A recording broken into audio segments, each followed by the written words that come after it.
What's going on, guys? This is your man, Real Deal Steele, coming to you live on a Sunday, a Sunday night, feeling all right, and a little bit of out of sight. What's going on, guys? Good to see you. Who do we got up in the chat tonight? Some regulars, some members, some new faces as well. A nice mix of both. Before we get started, if I could just ask you to smash that like button, just take a moment to do that. It's the number one thing you can do to help the channel out. It takes a split second of your time. It doesn't cost you a dime. It's the number one thing you can do to help us out. So please, if you could take a moment to do that, much appreciated. Also, if you're brand new here, you are watching Steven Steele Live. Hi, I'm Steven Steele. Good to have you here.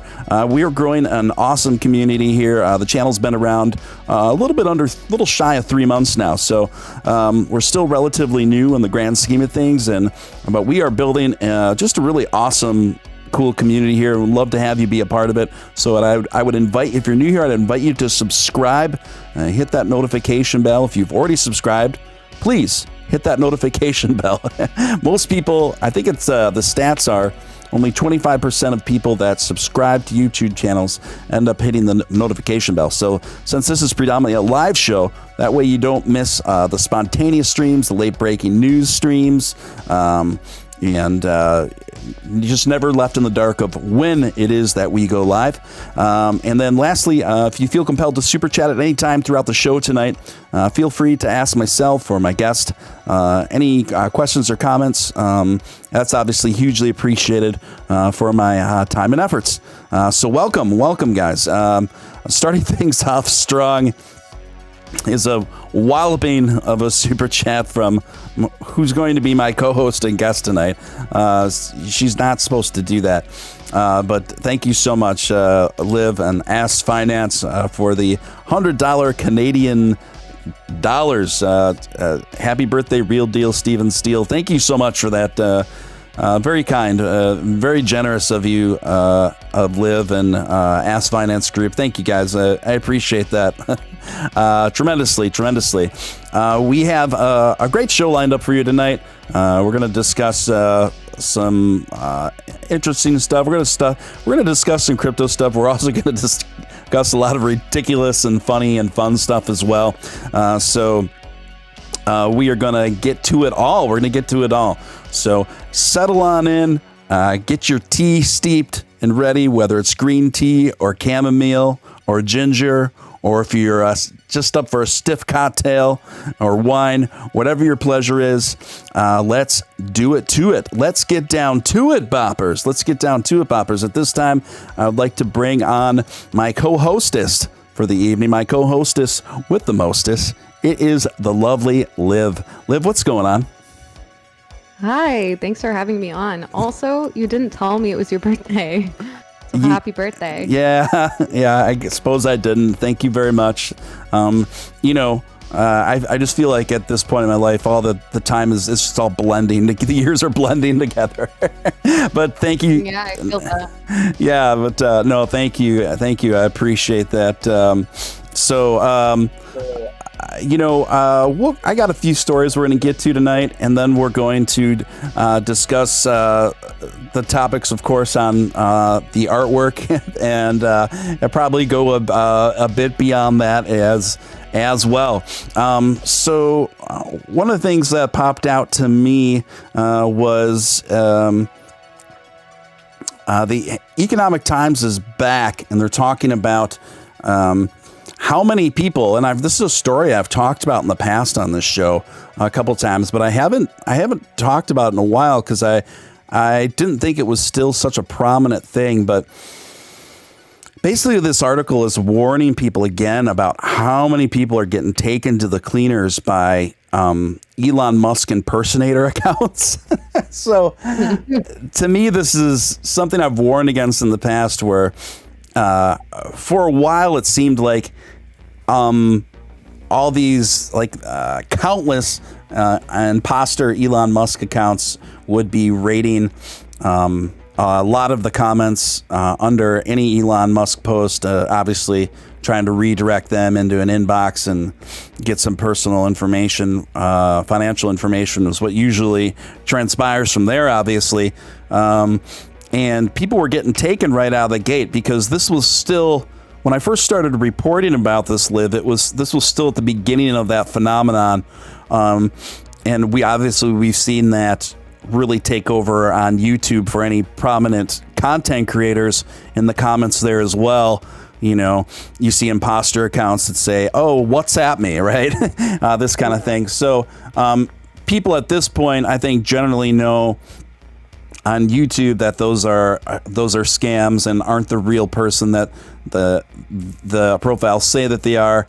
And I thought so on Twitter too, but now there's some alarming stats, basically that a lot of people are getting taken specifically by Elon Musk impersonators on Twitter. You guys, who are these people? In the words of Seinfeld, who are these people? But it's very unfortunate. So if you get a notification on your phone that said Elon Musk has responded to you on Twitter, not to burst your bubble, but chances are it's not really Elon Musk that responded to you on Twitter. And if you look closely at the account that has responded to you, there's always like a small differentiation in Twitter ID or the Twitter handle, whether it's one letter or one little comma or something like that. So, obviously, if there's an Elon Musk looking profile responding to you, make sure to double check. And obviously, it's another simple check you can do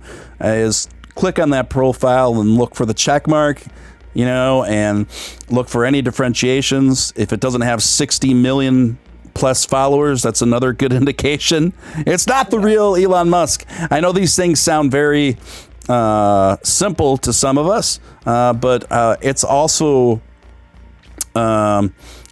easy to forget that there's new people coming into the space every day, right? And it's easy to forget. So even though some of this knowledge can seem quite obvious to us, for people that are brand new to the space, it may not be quite obvious to them. And then also, I remember, Liv, the very first time that happened to me when the scammer, the Elon Musk impersonator kind of thing, when it literally first started becoming a thing, I did get that notification on my phone that Elon Musk responded to my tweets. And the first time it happened to me, I was like, whoa, I thought, wow. And then obviously when I clicked on it, I was very let down. My dreams were crushed. Has that ever happened to you, Liv? No, but I've had people message me and I don't know who they are, but then I've thought it was somebody do you remember that day when somebody was posing as somebody from Ivan on Tech. Yeah, somebody was posing as Ivan on Tech one time, and then somebody else was posing as, I believe it was somebody at Binance or something. And it wasn't CZ, obviously. It was somebody who had it was obviously a botted account when I looked into it more. Yeah. But they had maybe 30,000 followers. So it seemed like it could have just been somebody who wasn't verified and worked maybe at Binance and who was on the board or something. So it looked legitimate. And I looked into it more because I thought it was real, but I've had that happen to me. Not anyone that massive. The biggest, I guess, was Ivan on Tech. Somebody was DMing me on Telegram one time and was trying to make a deal, and I thought it was him at the start. And they DM'd me some really strange stuff, and then I was like, yeah, we can make a deal. And then I was like, okay, well, just DM me on Twitter then if it's you. And they're like, I can't. And I was like, all right, well, now I know this is fake. Right. But yeah. Yeah, see, that and the reason why I bring that up, my first time through it, and even your first time through it, both of us obviously a bit more seasoned in this industry than many. And still, the first time it happened to us, there was there was a little bit of a question there, right? Like, is this legit or not, right? So even though it seems like obvious common knowledge to us now, the first time it happens to you, you're a bit taken off guard. So I guess that's another reason why I feel the need to kind of revisit this briefly. Yeah, I mean, I have a lot of people pretending to be me, though. I've dealt with this for the past 2 months for, like, so many times. People, like, trying to be me, but on Telegram, and DMing people that they need to send Bitcoin to an address. Yeah. And it was, like, all really sketchy. And, like... And then I would, like, when I'd hear that this was happening, I'm like, send me their @s right now. Send me their handle. And then I'd just start messaging them. And I'm like, we would all the admins, and I would just, like, mess with these people and be like, so, can you send me, like, your address? Where do I need to send the Bitcoin to and stuff? And just, like, messing with them. And then I just, like, completely rip them apart. I'm like, come on, man. Like, what are you doing? And I'm like, first of all, like, this is really shitty. Like, what are you doing? They're like, well, I just need $400. And they're like, I know you're the... Because I was like...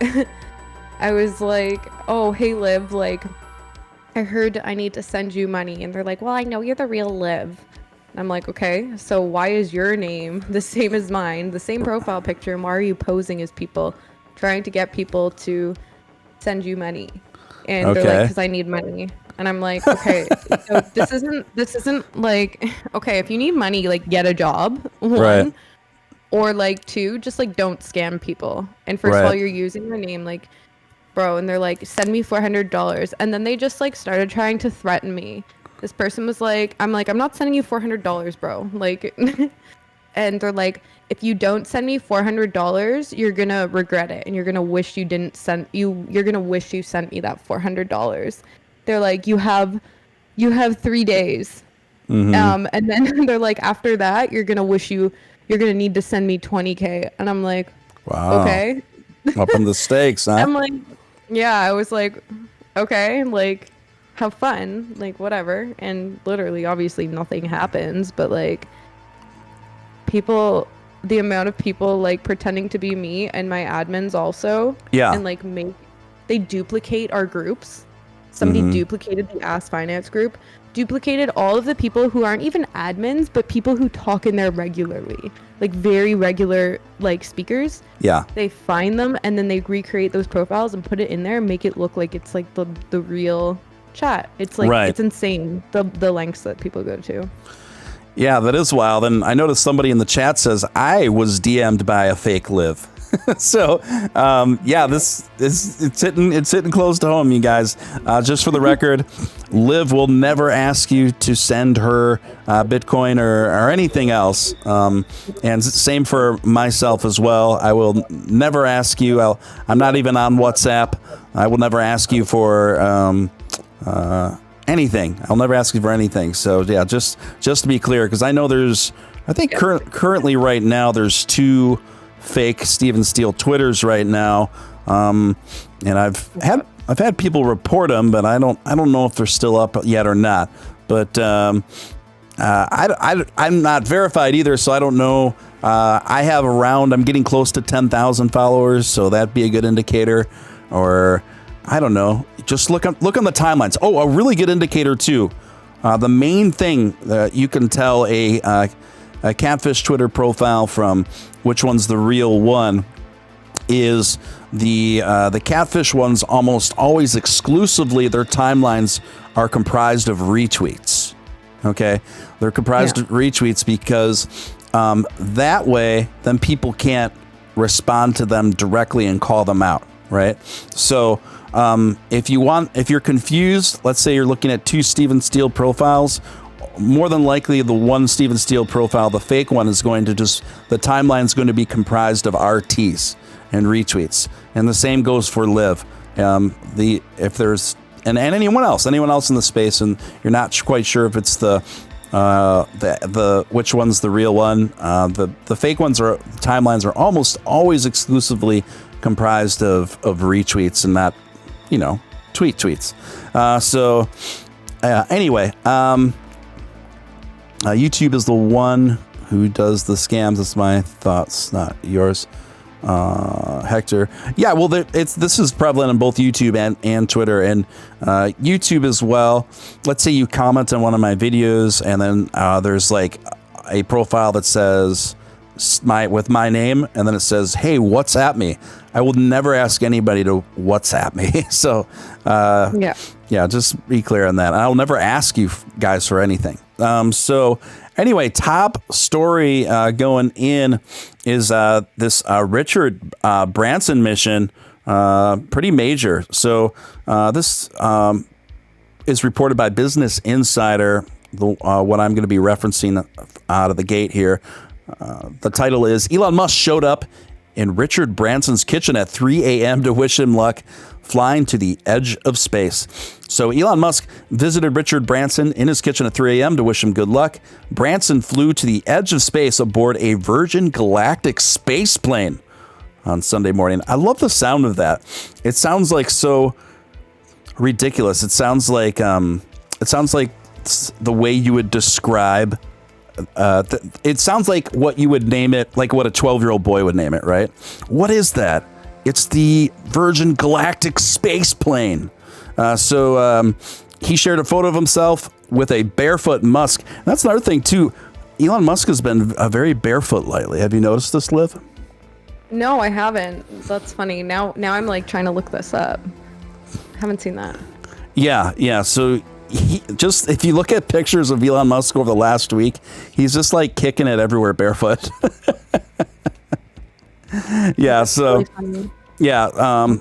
Elon Musk visited a fellow space baron billionaire.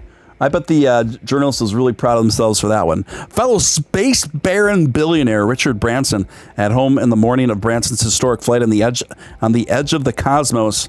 The Virgin tycoon flew about 55 miles high, just skimming the edge of space aboard a Spaceship Two rocket plane on Sunday morning. It was Virgin Galactic's first flight with a full crew, and it has positioned the company to fly its first paying tourists to the edge of space next year.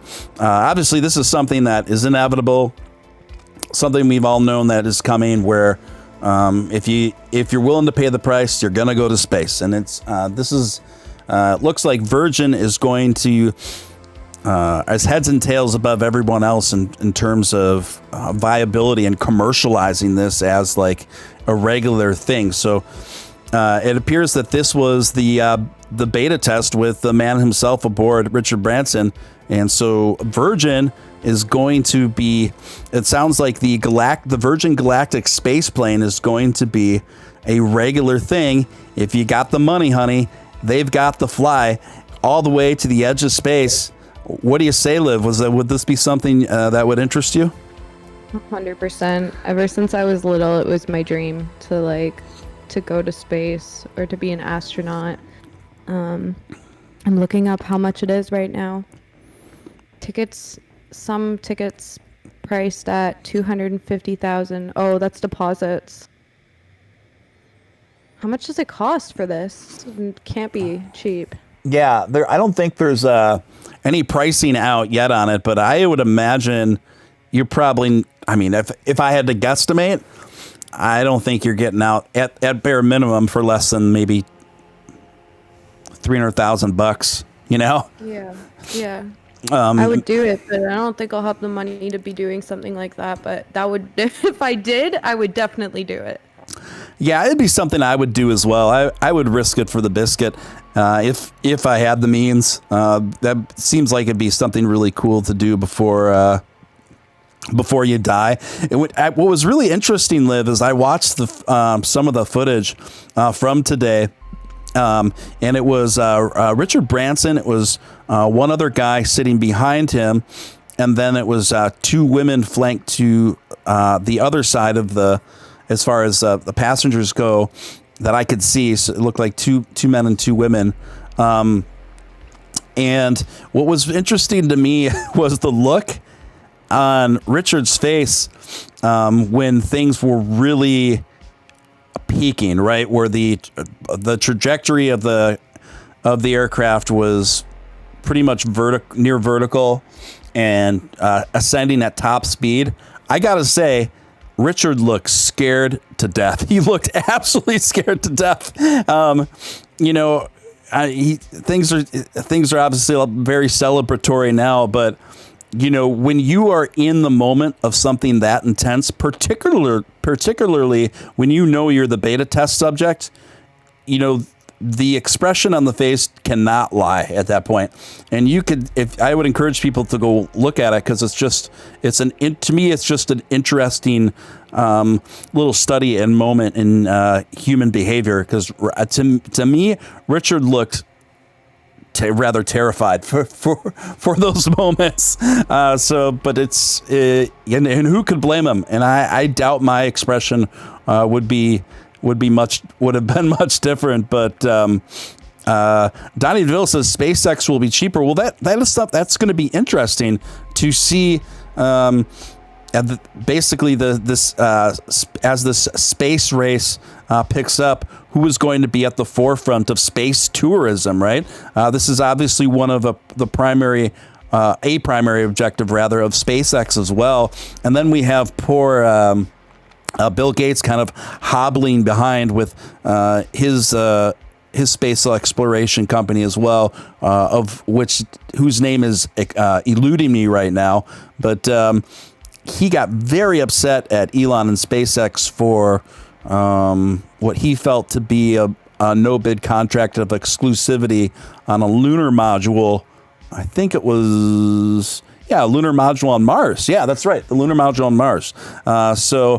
Yeah, who knows? Out of the three, Liv, which one would you rather spend an afternoon with? Elon Musk, Richard Branson, or Bill Gates? Probably Elon Musk. I think I could probably relate to him the most. Yeah, I could see that too. I would obviously, I'd pick Elon too, but Richard Branson would be a hell of a day too. Elon's great because he's kind of weird like us, and he's and really a weirdo, and I love that. Like, Bill Gates is too much of a normie. I mean, like, he's not. He's a little strange too, obviously, but not the same kind of strange. Yeah. I don't hate Bill Gates, but I don't love him. I don't know. And I don't think he's a bad person or anything. I don't really feel the type of way when I listen to him talk. I'm just like, I feel like Bill Gates may be a very bad person, but to get to where you are, he like dresses and looks like Mr. Rogers, and he wants to be like Mr. Rogers, and that's what people think of him. But I'm like, to get to where you are and where your business is in the world, you don't act like Mr. Rogers to get there. You gotta be cutthroat. You gotta claw your way up there. He didn't, like, there's no way. Like, I think he puts on a front that he's this very philanthropic man, but I could see him being a very naughty person. Yeah, to me, he seems like the kind of guy that likely pays a ton of money for a dominatrix to do certain things. Mile G Investments coming in a $5 super chat. Miles, good to see you, my friend. Happy birthday. Thank you so much, man. Appreciate the well wishes and the happy birthday. And good to see Miles up in here again, hanging out. And welcome, my friend. Welcome, Miles. Good to see you, man. Great to see you. It looks like from the chats coming through, Bill Gates doesn't have a lot of strong fans. I mean, he's not a very affable, likable guy. I mean, honestly, and he certainly has had a lot of strong opinions about cryptocurrency over the last year, where it was interesting on Bill Gates' trajectory, right? Where it was when he first started speaking about Bitcoin, he was kind of shrugging it off, and he said in interviews when he would be asked about cryptocurrency or Bitcoin, he says, "Oh, I'm just indifferent to it, whatever." Well, then as momentum started picking up more, and I think he was watching the attention and the ascendance of Elon's career and notoriety and everything else. I think this started kind of tick them off. And so then the narrative on Bill Gates' end changed from indifference to, well, you know, criminals are using cryptocurrency and terrorists are using it for many nefarious purposes. And this is a big problem and a big concern. Well, obviously the first thought that I had, well, like they don't and haven't done that with fiat forever. I don't know why this is a crypto specific like problem or issue. And then it evolved to this narrative that we saw for a while, parodying, whether albeit from Bill Gates or throughout a lot of the corporate media. That, do you remember that period of time? It was about 2 months ago, Liv, where everywhere you looked in reference to Bitcoin, there were stories being written about it. You'd basically be under the impression that Bitcoin was the worst environmental hazard happening on the planet. And not that there's not some truth to that, but you know, when you compare it to all of the energy resources that have to be put in place for the current system, whether it's fiat, gold, or silver, even Bitcoin for as much of a carbon footprint as it does leave, and for as rather, you know, clunky as it is for energy in terms of energy mining comparatively to, let's say, Dogecoin, etc., it's still using up a fraction of the energy and resources as, you know, the current system put in place. Do you remember that? Do you remember that period? 100%. That was like a huge narrative that everybody was running with, because I think everybody wants an excuse to not go because they feel threatened. So like when you're threatened by something, you're going to go and try and trash it and find out reasons or why it's not legitimate or why we shouldn't be adopting it or why it's bad, because like that's probably the main reason why they're not regulating it also, because if you regulate it, then it becomes very real. So I think that's why it's like a lot of gray area in a lot of countries. Because the second that you start regulating crypto, like people, as much as people don't want it, because they want like the freedom to do what they want, but that means that that's the government saying that this is a very real thing. And I think that governments and whoever who feels threatened by something like crypto is going to try and find any discount it. And using the like environmental BS, like, because, okay, so say your argument is that Bitcoin isn't environmentally friendly, which, like, yeah, maybe it's not the best thing for the environment, but there's 1,000 times, like, it's 1,000 times worse using like normal monetary system that we have and mining for gold and silver and other natural resources. Like, that's also not good for our environment. So like, that's not the best argument, but also Bitcoin isn't all of crypto as a whole. Like, you don't have to mine for crypto. You can literally just mint crypto and it doesn't have to be mined. So the argument of like mining Bitcoin, like, that doesn't apply to all of cryptocurrency, saying that it's all not environmentally friendly. So like, yeah, I don't know. I think it's a poor argument, to be honest. And I think people just will run with it because they want to, whatever, say anything they can to talk about Bitcoin or crypto as a whole and try and discount its legitimacy. I think you raise a really interesting little topic there with your last answer, in terms of, you know, it's kind of a blessing and a curse by having some governmental regulation on crypto. So the big obvious upside to more government regulation on cryptocurrency would be a certain level of legitimacy that comes with that, right? So that, to me, that's a huge potential upside to the sustainability and growth of cryptocurrency overall. However, obviously, that could really turn ugly pretty quickly. So it's just a balance, right? But I think we could agree that there are some very basic regulations that could stand to be put in place just to prevent people from getting, rugged every other day. So I think we could probably, most of us anyway, could agree we could agree on some very basic outlines, right? So it's a balance where, from how I see it, that we do need some very basic government regulations, but we got to be careful that it doesn't get much more than that. Honestly, what are your thoughts? Yeah, no, I totally agree with you. And also, like, going back on just like Bitcoin mining, like, so how like you were saying that it was like a large story, like maybe a few months ago. I don't know when it first started. Like how it's just not environmentally friendly. And then because also Elon Musk started coming out and saying that like Bitcoin isn't environmentally friendly, and that's when he like started saying maybe like not the most bullish things about Bitcoin. But like in my opinion, like he's not dumb. I feel that he always did know that it's not the most environmentally friendly thing. Like but I'm sure he understands that it's not the worst as well. Like there's things that are much worse than Bitcoin mining.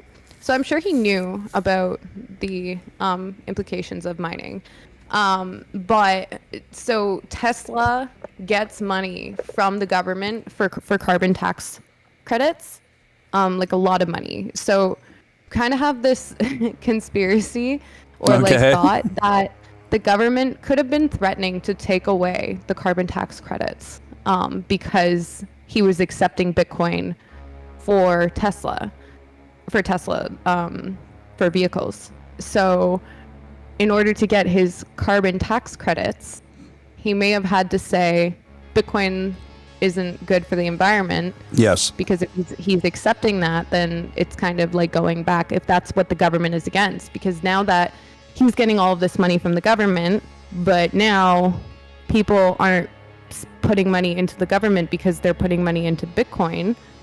They're bypassing putting money into the US dollar, and they're taking money out of the US dollar and throwing it into crypto.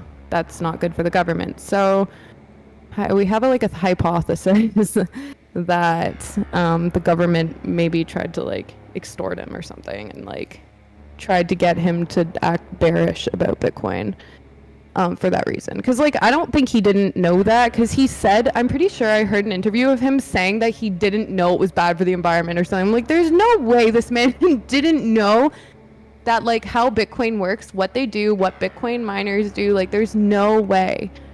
And like even still, like I don't think it's that bad. Like there's again lots of things that are far worse than Bitcoin mining for the environment. Yeah, but that's kind of our thoughts on on Elon on this. Yeah, I'm not saying your theory isn't a probable one. I certainly think it is. I think I lean more towards that. His motivation towards doing that was in part personal, in terms of just all the incessant backlash and trolling he gets from the more Bitcoin maximalist types. That it kind of caused a reaction, and Elon's he's one of us. He's got a troll side to him, and so he's gonna strike back and mix it up, I think. But yeah, well, I think he was getting trolled by the government. Is more what I think. Like I respect him. He's got to do what he's got to do, though. Also, but it was kind of strange for him to do that. I mean, like obviously he's still bullish on Doge and stuff, which is fantastic. It's not like he's like getting rid of the idea of crypto as a whole, but like well do you think it was just kind of all strange. But I know I agree it was, but do you think it's possible that the reason why one of the main motivations for Elon temporarily anyway severing the relationship between Bitcoin and Tesla was to position both Ethereum and Doge in a more advantageously long term? That's possible, but I don't know if it was like that strategically thought through, to be honest. Yeah. Because like I feel like if he were to even wanting to support Ethereum and Bitcoin long term, he could still also support Bitcoin. Like he could just, those could be your big three, and there's no reason to not support Bitcoin if you're supporting Ethereum and Doge, in my opinion. But yeah, I don't know. It was just strange to me all of a sudden to just like randomly just decide, okay, now it's bad for the environment. Now I'm aware of it. It seems like that there was. It seems that there was something more. There was something more than just that. Yeah, yeah. Maybe not. Maybe not at all. But and I think for sure he's going to start using Doge in however, in some sort of ways as like a method of payment for Teslas, or like, I don't really know, but I think he will, since like I don't know. Mm-hmm. I don't know what he's going to end up doing with it, but I think he will. But I don't see, if he's going to do that, I don't see what the problem is in also supporting Bitcoin. If you see it as like a store of value, maybe it's not the best cryptocurrency to use as a method of payment, but it can still be seen as a store of value. So I don't really see why you would discredit it. Yeah, I think that he's planning on bringing Bitcoin back into the fold. I think he'll, if I had to guess, I think he'll announce the acceptance of Dogecoin for Tesla payment first, and then a bit after that, bring Bitcoin back into the fold. Some green mining, a lot of green mining is taking place and is being converted in terms of how Bitcoin is sourced. So I really don't think it's going to take that long. I think already almost as of now, nearly already almost 60% of all Bitcoin being mined currently is from more energy efficient green mining practices. So I really don't see this as a big problem, and I think we're going to see adaptation for green mining and more energy efficient mining continue to shape up and happen pretty soon. Miles G says, have you guys seen BitBoy Crypto's video on Dogecoin and Elon today? I haven't seen them, Miles, but I did hear Matt Wallace. I was watching his video that came out just this evening. I was able to catch about half of it before I was prepping to go on the air tonight. And basically, I was kind of getting the gist of it.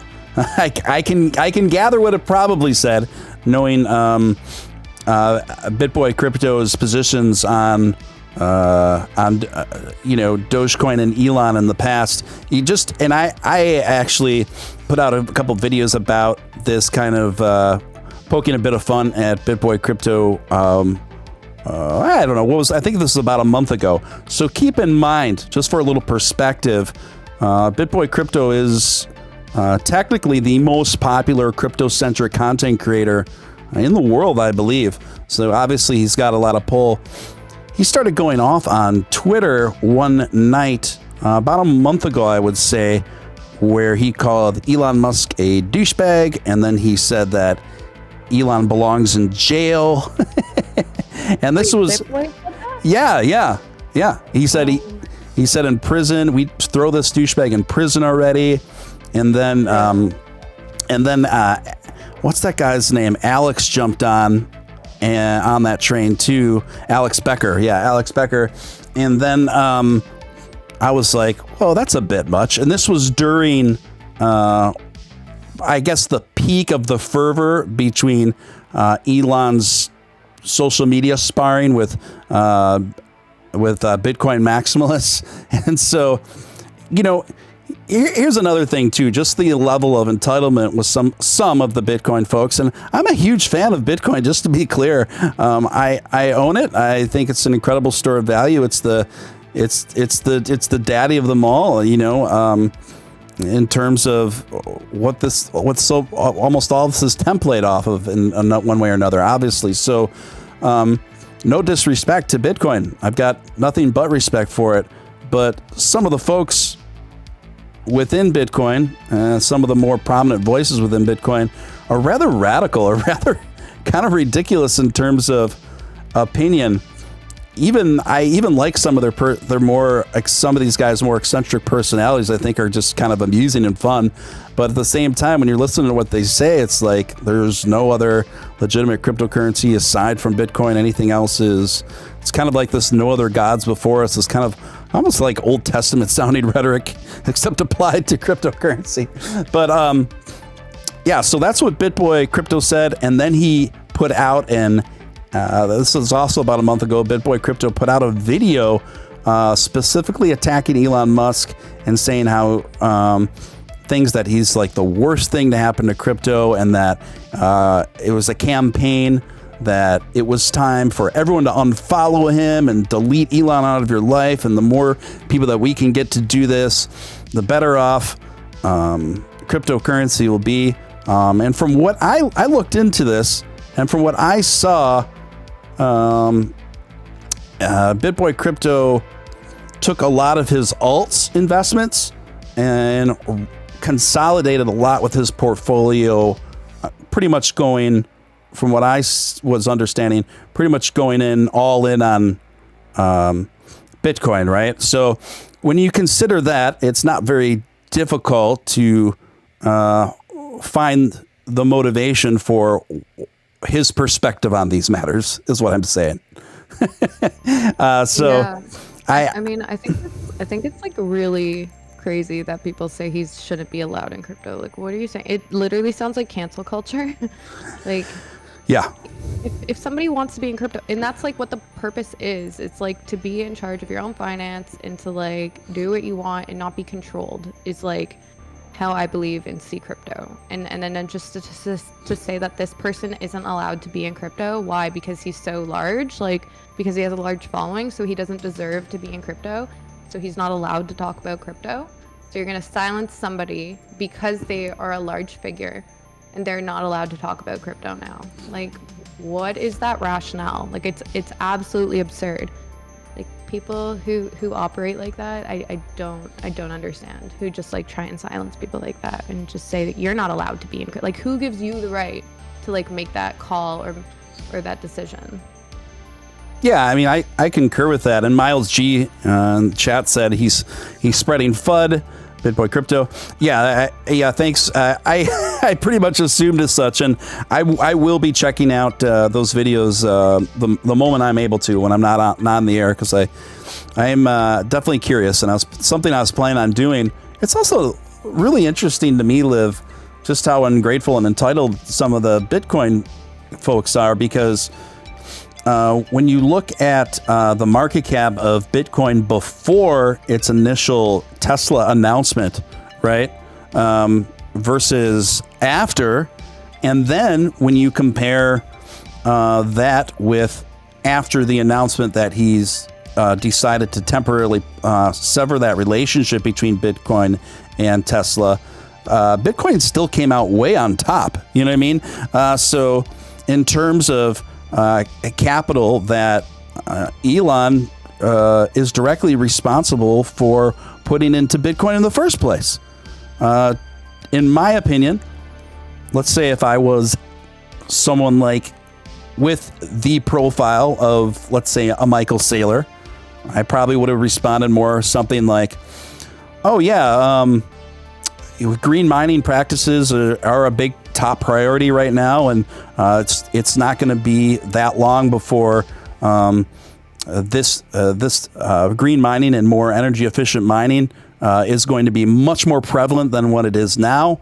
I understand the decision you have to make now, but I still personally think that Bitcoin's the greatest store of value, digital store of value on the planet, and it still has so much to offer. I would implore you to reconsider in the future, right? I mean, how difficult would that have been, right? But that's not how it was handled at all. and it consequentially, you just kind of turn into this like pissing match, which obviously is still going on with what BitBoy crypto is perpetuating right now. And Miles, I thank you for speaking up about it too, being in the position that you're in, because BitBoy crypto is the most popular crypto-centric influencer around. It's not exactly the easiest decision to be critical of him, right? So thank you, Miles. So it's just kind of like I think we're just dealing with a lot of like egos and a lot of levels of a certain entitlement here, and I think too, Liv, there's a certain level of like serious concern from Bitcoin maximalists that I think for the first time they're seeing that perhaps Bitcoin dominance isn't this indefinite foregone conclusion anymore, right? Now it's at least people are questioning and starting to see a potential alternative to that being possible in the future. Your thoughts? Liv, are you still with us? I'm sorry, you said a possible alternative to... It's okay. I'm sorry. It's okay. I know I can get a bit wordy sometimes. So basically what I was saying is I think there's a certain amount of concern and lashing out from sectors of the Bitcoin community because for the first time they're now seeing that Bitcoin dominance is no longer this indefinite foregone conclusion anymore. And I think people are just now beginning to see that there is actually at least a possibility that that may not always be the case. You know what I mean? Yeah, like I think that like other coins can take over. I don't know. I mean, like, is that what you're like kind of going towards? Is that it's not only having to be Bitcoin kind of leading the race? I don't know. Yeah. I was just yeah. And I wanted to see if that was something that you thought is possible as well, and if that's 100%. Yep. Yeah, like because like I don't know. I've always kind of thought this. I don't think Bitcoin obviously is going anywhere, and I just don't know how long it will be the market leader, because I think we'll see more coins climb up the ladder and it will be less dispersion, I think, because before it always used to be Bitcoin the majority of everything, and now we're seeing a lot of money into Ethereum and a lot of money was pouring into Doge. Doge right now is hurting a little bit, but so is the rest of the market. Like what else isn't hurting right now? But I think we're starting to see more that it's possible that people are like more bullish on altcoins.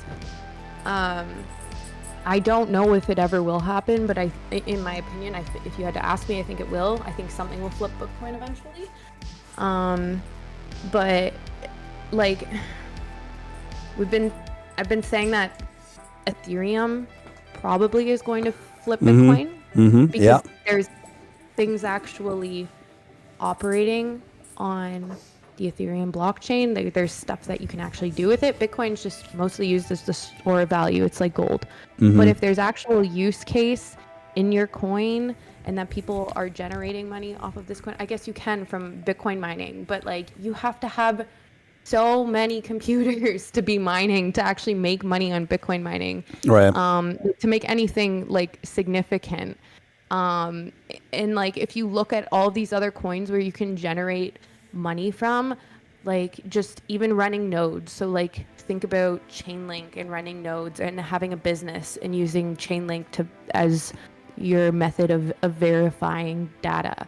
You can make money off of that. So I think I'm seeing people saying that utility is going to become dominant. Yeah, and I think I agree with that. I think the coins where we're going to see real world value in them And it doesn't have to be technological value, even if it's just being used. Like Doge, like if Doge is just being used at every store just to buy things, it doesn't have to be the most like technologically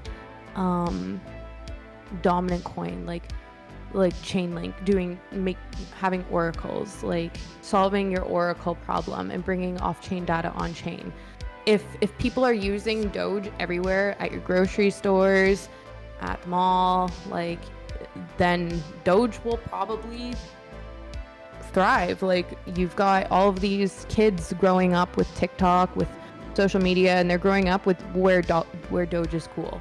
And then they become adults and they grew up with Doge as a kid and they keep using Doge, and then their kids' kids use Doge, and it just goes on. But yeah, like if I think that something will flip Bitcoin, I don't know who will do it first. If you were to ask me this a while ago, I thought it would be Ethereum, but now with like more coins coming out, like I told you a bit about ALF 0, I think ALF 0 could do it, Chainlink could possibly do it, Doge could do it, just because of how many people talk about Doge and actually trade it. Like you were telling me how it has the most trading volume on Binance, Doge, and like, so that should tell you that's what people want to hold.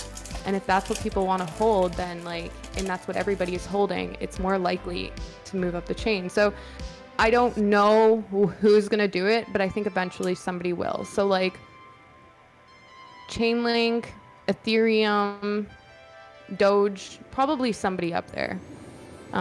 Maybe A0, ALF 0, possibly. But I don't know. Who do you think is going to flip it? If you didn't think it was Doge, because I know you're like biased and you're super bullish on Doge, do you think Ethereum? Well, first of all, Miles saying, I think Elon might be making an announcement on July 31st, B-word event. Yeah, I think the 21st is probably going to be major, Miles, major. I think what you're alluding to there, I think, is correct. Scott Herforth coming with a $5 super chat. Happy birthday, Stephen. Thank you so much. Thank you, Scott. Appreciate you, and appreciate your longtime support of the show.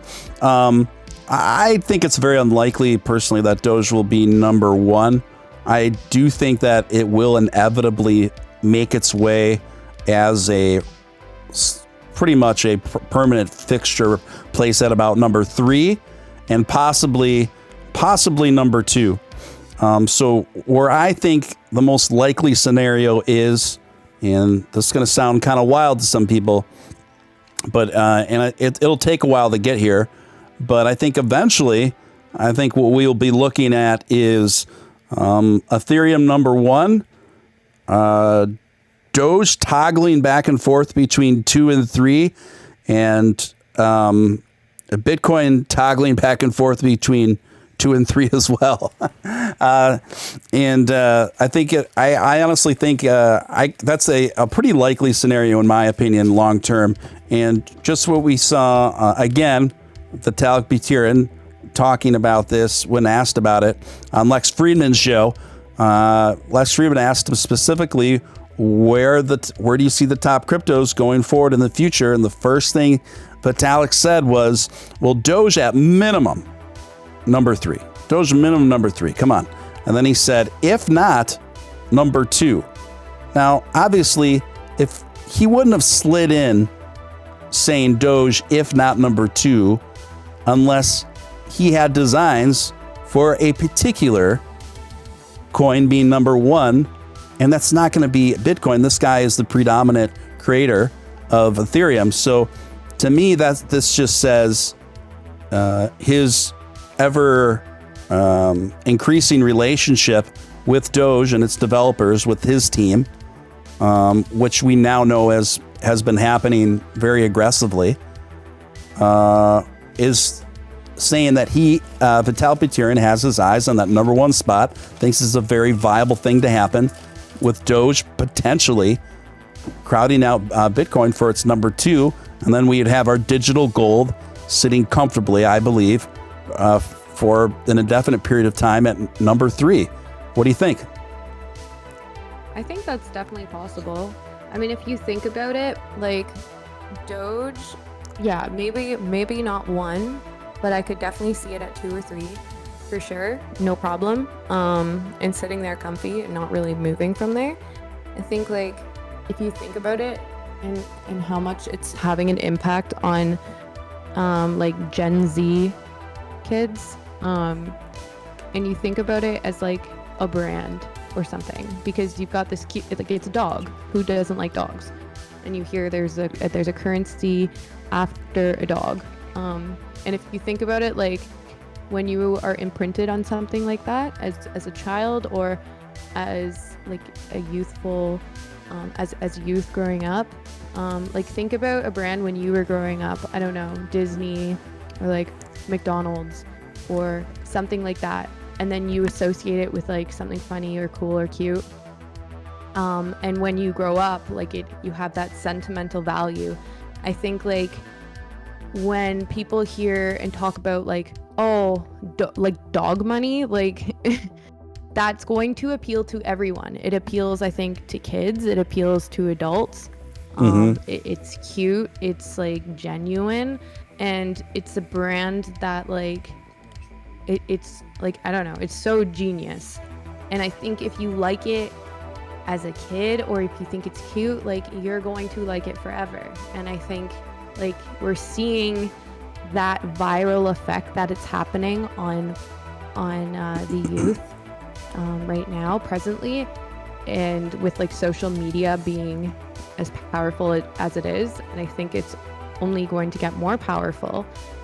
And so I don't really see that going away. If people keep talking about Dogecoin, it's not going anywhere. I see it only getting more popular. Yeah, I don't know. I think it's like a brand also at the same time, and it's funny and cute. So I could 100% see it sitting there in the top 3. Maybe not 1. Honestly, I wouldn't even be surprised if it hit 1, to be honest. If you ask me honestly, I wouldn't be surprised. To get to that market cap though, it might be hard because then you got to get a lot of institutional money putting their money in there. But I mean, they could do it. Why not? Like if that's where the money's going to, the institutional money is going to follow where the money wants to be. And so I don't see why they couldn't move there, but it's maybe a little bit harder to get the really big guys in there, the sharks and the whales. But yeah, I think for sure top 3, I agree with you. It should be up there with like Ethereum. Yeah, right on. Someone else asked here, one of my regulars, Slayblaze. Steven, did you see CoffeeZilla's video today? Because of Steven Steele live show seemed to provide most of the logic behind his argument against Dink Doink. Hopefully no backlash to come. Yes, I did see it. I took a long nap and I woke up to several messages about it. So I've made it, guys. I've been featured on CoffeeZilla. So basically, there's things I do know about this, and there's lots of things I just don't know about it at this time. So what I do know is that CoffeeZilla took excerpts of my interview with the CEO of Dink Doink, and just used them pretty much as for a lot of footage, actually, for the video that he made. And he said that I asked some great questions, and from what I could see, he used my footage because I make good footage. I make good content, in my opinion, obviously. But other than that, I'm a fan of a lot of CoffeeZilla's work. I wouldn't say that I agree with every video that he's put out, but overall, I think he's a great content creator. In terms of the things that he is asserting over Dink Doink at this time, I just don't know. I haven't been keeping up with the ins and outs of what Dink Doink has been doing or what they've been up to in any detail since that interview. Liv has filled me in a little bit, but that's about it. So other than that, you guys, I don't feel comfortable making any further comments on it at this time because I'm just still learning. I'm still learning, and I don't always have all the answers. I just try to do the best job I can and give you guys the most unbiased content as I can, while, you know, obviously expressing things that I'm passionate about. So I'm just going to leave it at that. Jason Huffman coming in with a big, generous $50 super chat. Thank you so much, Jason. Appreciate it so much. Happy birthday, Steven. Thanks for doing what you do. Doge Mentum. I love it. Hashtag Steven's wisdom. Thank you so much, Jason Huffman. Appreciate the generous birthday gift dono super chat, and thanks for supporting the show all this time. I think we might have a special guest swing in for a bit. Now this is. I don't know if we call. I don't feel comfortable calling him a man, but this is a entity that has graced the presence of this show on just one other occasion. But you know, he knocked on my door and he said he was just in the neighborhood and wanted to say hi and hang out for a little bit. It is the one and only Satan. Satan, how you doing?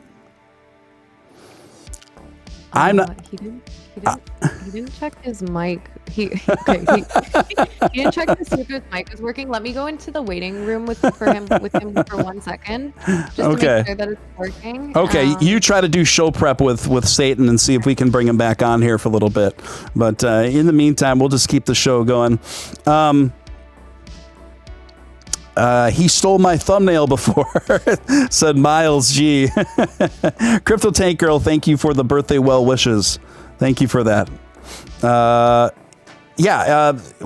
We'll see. We'll see if we can get Satan's mic working. If Satan's mic can get working, we'll have Satan come in for a little bit, you guys. In the meantime, something I noticed, and I posted about this yesterday, is Elon liked. I was looking under Elon's likes and his most recent likes, and what something I found pretty interesting that I felt was rather a notable observation, and that was that Elon liked 3 polls from a Twitter user that goes by the name of Andranio in Japan. So obviously this is a guy named Andranio that's more than likely, guess what, living in Japan. And he posted 3 polls, and Elon liked the results of all 3 of these Twitter polls that this Andranio character had posted, and these were the questions to the polls. One of them said, which one uses less energy? And the 3 choices were Bitcoin, Ethereum, and Dogecoin. Dogecoin had a whopping 80% of that poll result.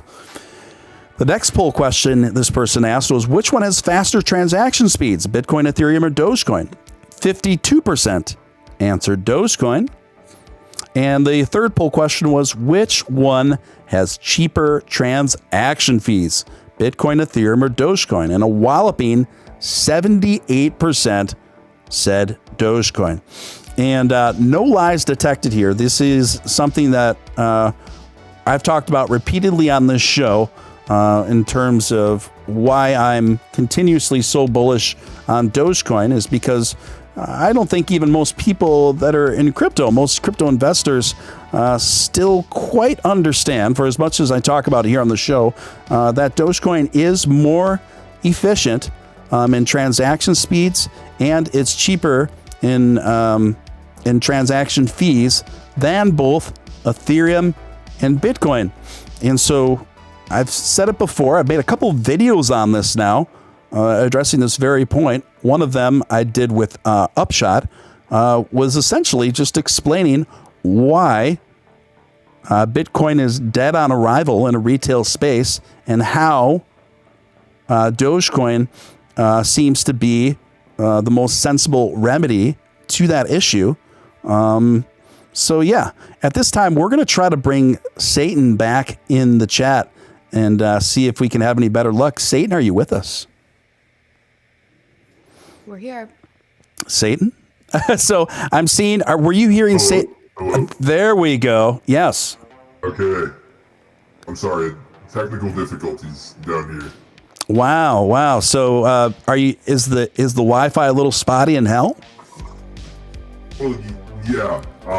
Being this far underground, yeah. Yeah. Definitely, sometimes. Yeah, that How have you been, Steven? I've been good. It's my birthday today, Satan. Oh, yes. Happy birthday. But you already Happy knew that. I'm birthday, sure you knew brother. that. Yeah, thank you. Thank you so much. Thank you. No, I actually didn't. Now I do, though. Happy Okay. birthday, Steven. Thank you. Appreciate it so much. So what's been on Satan's agenda today? Satan? See, I was about to say something, but like it's probably against terms. So I'm Oh, just okay. not gonna say So you're trying. Okay, I understand. You're doing over the top Satan stuff. it. Yeah. Okay. Okay. I've been getting a lot of slack from some of my other demons. They watched your last the interview that we did together. Yeah. And what do they think? They keep poking at me because you literally said do not curse, and about 30 seconds later I just cursed repeatedly. Yeah, I kindly asked you. And Satan. I Yeah. just kept going. It was bad. I'm sorry. It's okay, Satan. It's all right.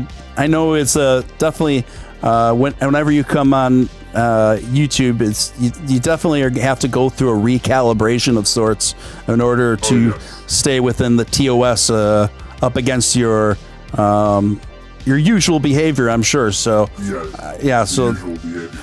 It Yeah. always gets you. Yeah. and it's kind of the foundation of what you do is kind of relying and thriving off of that, right? Yeah. Oh, definitely. Zombie Doge Army coming in $5. Happy birthday, Steven. Thank you, Zombie Doge Army. Appreciate it so much. And guys, if you got any questions for myself or my co-host Liv or Satan, feel free to put it in the chat or in a super chat, and we'll do our best to field those. So, Satan, what have you been up to since the last time we talked? So, Steven, I'm sorry. I just am on your stream now. I see, is Bigfoot real? And I'd like to talk about that if we can here for a minute. Yeah, well, you're more than welcome to share your thoughts on Bigfoot, Satan. No, well, I more wanted to hear, was anything said previously before I hopped in here? Yeah, we haven't even gotten to that topic yet. We were going to get it shortly. Okay. Yeah. I'm so sorry. No, that's okay. We were gonna get to it pretty soon. It is obviously one of the feature topics. Steven, I'm not sorry. Okay. But yeah, this is. You're such a card, Satan. You're such a card. Yeah. I love you, Steven. You're You're a funny guy. Yeah, you're a character. You're such a character. You big lug. Oh, man.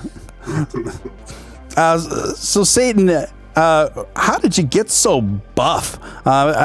Is it from lifting all those rocks in hell? I mean, you're the one that founded hell, so is that where that bod got so sculpted? I feel like we've had this conversation previously, Steven. I know, but people keep asking me about it. Well, I'll say it again then. It's the hot sauce and the pineapples. Ah, yes, the infamous hot sauce and pineapples. You can't forget about the recipe for success. Right. Yeah, so, okay. I mean, that's, if you only eat that, I mean, it's just, the spice just makes you very strong. Right. And, the pineapples are like sweet and savory too, so, and it's fruit. So fruit is healthy. So if you take the healthy and the strong and you put them together, there you go. Right. It's like the recipe for success. That's why I call it that. Satan, Miles G Investments is here. Are you familiar with Miles G? No. Oh, okay. Well, he's a pretty prominent cryptocurrency content creator, so I was just wondering if you're familiar with his material at all. Oh, well, I'll definitely check it out now. Okay. Gotcha. So, I guess this is as good a time as any for us to pivot, Liv and Satan, into one of the topics of discussion tonight, and that is Bigfoot real? Is Bigfoot real? Let's go. So Satan is ready. I'm ready. I was doing some footwork and some homework on Bigfoot, and what I had noticed, the most prominent, credible findings physically in relation to Bigfoot, there seems to be a couple of what people and some cultures believe to be Yeti or Bigfoot skulls that there are in storage. Now, when they've had evolutionary biologists take a look at this stuff, they have concluded that the hairs on the skulls seem to be more akin to that of horsehair, in which case it would disqualify it from the status of Bigfoot skulls. Now, even though that may be the case, I have been watching some very compelling footage from such shows as Finding Bigfoot, wherein even though they never find Bigfoot, they talk a lot about finding Bigfoot, and they do a lot of things like run across the street while holding rulers above their heads to determine eyewitness accounts of how tall Bigfoot was when they saw him run across the street. So there's that. What do you say, Liv? And then Satan, feel free to weigh in after that. I mean, I know how I feel about Bigfoot. I don't think it's real.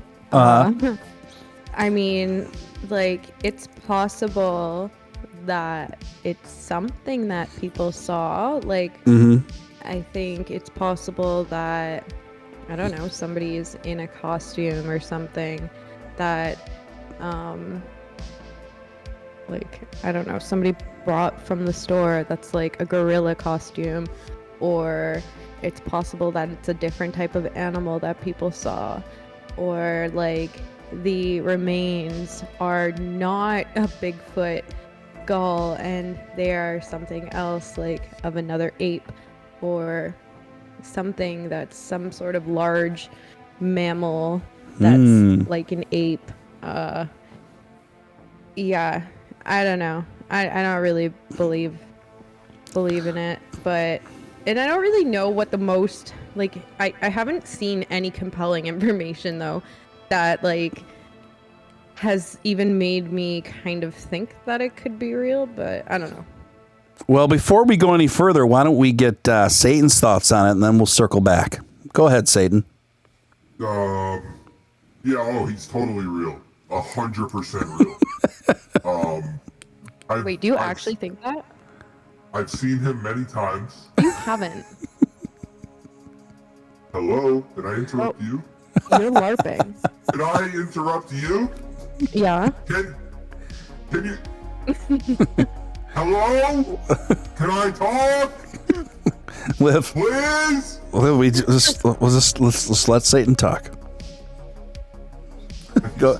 Yeah, proceed. So I've met him many times. Okay. Yeah. There's one. That's why there's no camera or video recording of Bigfoot, because there's only one of them. He's lived for eternity. Right now, I'm pretty sure he's somewhere up in Washington. Yeah, he's a nice guy. When you really get to know him, he's a nice guy. If you really want to see footage of Bigfoot, I recommend going to Nelk on YouTube. There's some good footage on their channels. Okay. Okay. Yeah. So, but he's definitely real, Steven. Interesting. So, but what you were saying is, you're not necessarily saying that there's an entire Sasquatch race, but you seem to be referring to one particular figure as being real, a Bigfoot, correct? Yes. Oh, okay. And Okay, and you've talked a bit with Bigfoot? Yes. Okay.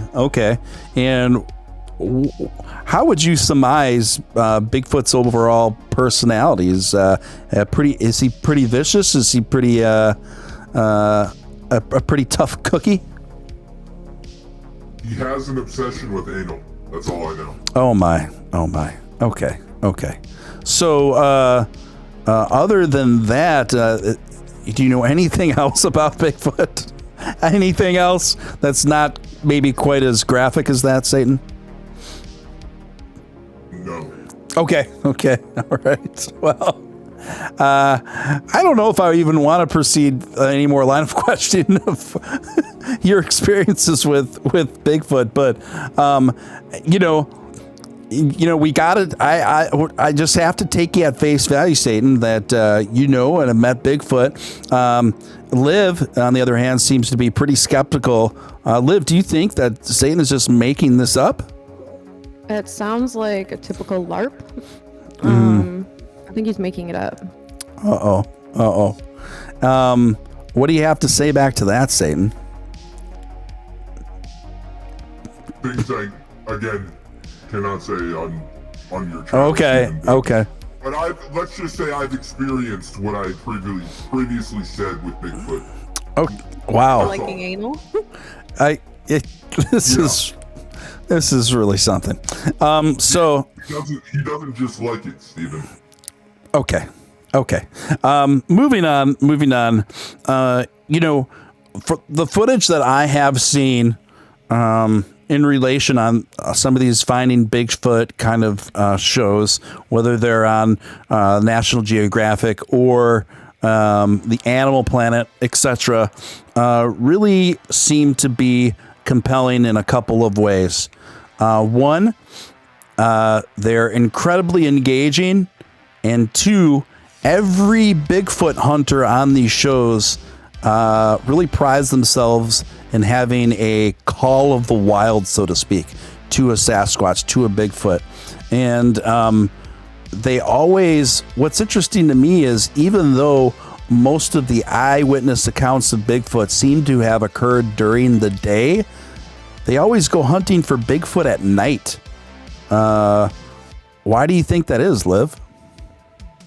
I feel like any show that's like fringe, like ghost hunting and stuff, it always happens at night. I really don't get it.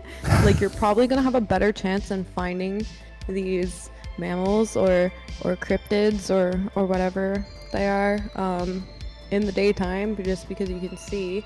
And like, I don't think they're supposed to be nocturnal animals. They're like large mammals, ape-like, so they're probably not nocturnal. Yeah, so I think it's just to give it more like of a creepy sort of feel that you think you can't see. That's what I was gonna say. They're all Hollywood, and they've all never actually seen my buddy. I mean, Bigfoot. Your sometimes roommate. You could say that, yes, so from what you've seen, Satan, is would you say that Bigfoot is taller or shorter than Chewbacca from the Star Wars film movies? Oh, definitely shorter. Oh, wow. Okay, I was not expecting that answer. So he's not quite as large as he's been proposed to be. Oh, no, he's like 3 feet tall. He's 3 feet tall. Wow, this tail, the yarn on this Satan is pretty extraordinary. Go ahead.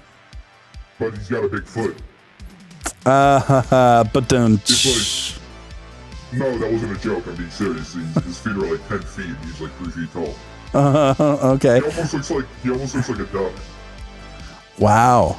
Well, you're definitely challenging a lot of the previous Bigfoot assumptions and stereotypes with that characterization of Bigfoot. So you're saying that the reason why he is Bigfoot is literally because he has a big foot and really nothing else. Oh yes. Well, yeah. Why else would you? Yeah. So it sounds like the Bigfoot is more built like a hobbit, like a hobbit. Just some that's very short with giant feet. That's I don't know what else to deduct from that. Did you say that's correct? You could say that, Steven. Okay. You could say that. Wow. So You could definitely say that, Steven. Yeah, he does kind of look like a hobbit.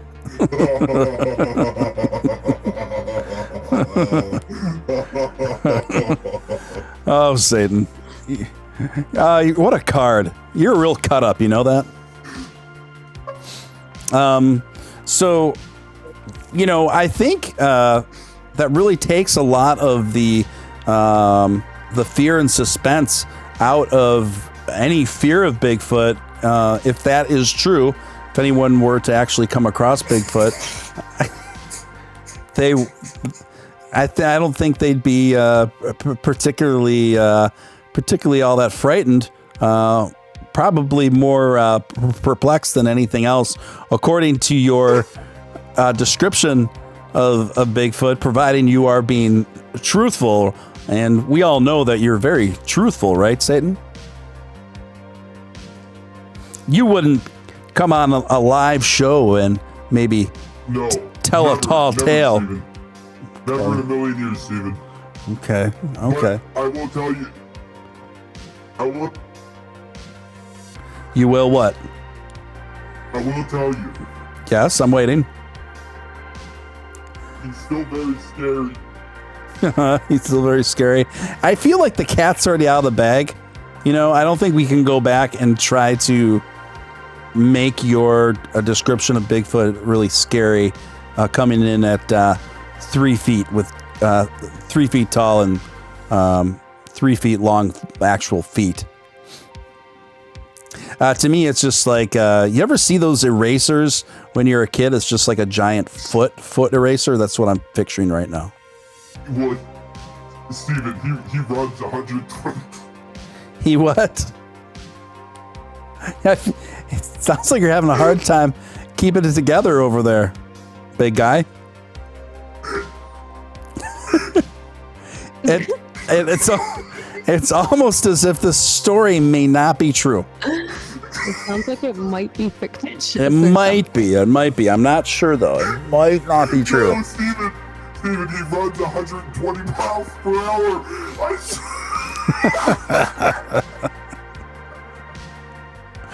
Oh, my goodness. With my own eyes. Yeah, sure. Okay. Well, this is... I wouldn't say this has been enlightening, but this is definitely an experience. Definitely been an experience I will not soon forget. Satan, have you been, just a random question, have you been partaking in any of the devil's lettuce this evening?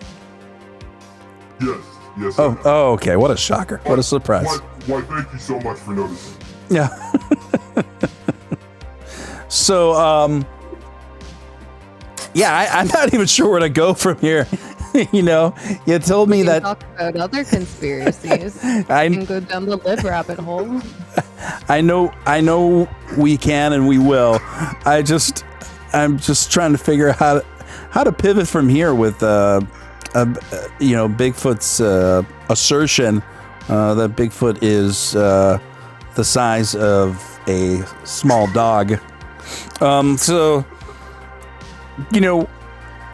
Liv, here's a good question. Liv, if you were asked to be on one of these hunting Bigfoot programs as kind of like one of the regulars, okay, Satan, as one of the regulars, would you accept? Yes, 100%. Well, maybe not as a regular. I would come on it for fun. But I don't think I could stay on there every episode. I feel like it would be fun to do though. But I feel like a bunch of these guys are weirdos. To actually think you're gonna go and find something. If it's more just for the suspense to make a show, whatever. But to think if there's actually people who think they're gonna go out there and find something, then I'm I don't know if I really want to be alone in the dark with these dudes. Well, from what I've watched, I don't think any of them, in reality, when the cameras aren't rolling, honestly think they're going to find anything. Actually, maybe one of the dudes out of 5 seems to me like a 24/7 true blood believer. But, you know, I noticed to be on one of these shows, you have to kind of have a Bigfoot call of the wild. I've noticed on a few of these episodes, they'll give some Bigfoot calls of the wild, and then they'll hear like some noise in response. One time there's an episode where there was a couple large knocks in response to this Bigfoot call of the wild, which may or may not be testament to how accurate that call was.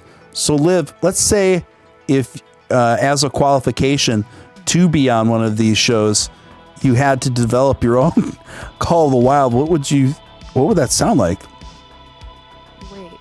Like a sound? So like if you had to emit a sound, a Bigfoot sound to attract them, what would that sound like? Let me just say something that could help you would be just imagine him. I think I remember. Okay. Watching like the show as a kid. Imagine him soaring through the wind at 112. I think I can like remember as a kid watching a show where they were like hunting for Bigfoot or something. It was like Popular Mechanics for Kids or something. Okay. And the sound of them that they were doing to call them or like to try and call Bigfoot was like a whistle, but it was like a weird whistle. I don't know if I can do it. It was like or something like that. I didn't hear your whistle. Go again. Can you not hear that? No, I couldn't hear it. Can't? Maybe it's my really fantastic mic that doesn't want to pick up on a whistle. I don't know. It's a really weird whistle. But I don't know.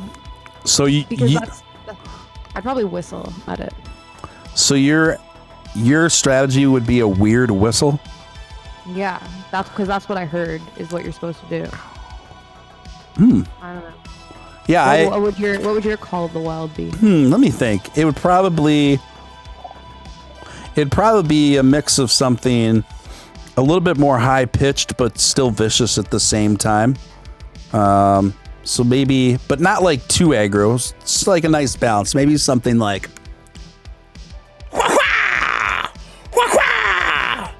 wait, that's actually too high pitched. I think it'd be more like, now that I heard it emit from my mouth, it sounded more like a call to like a large bird. So get more on a Sasquatch level. Actually, now my Doge is barking because I'm making these noises. So it'd be more like,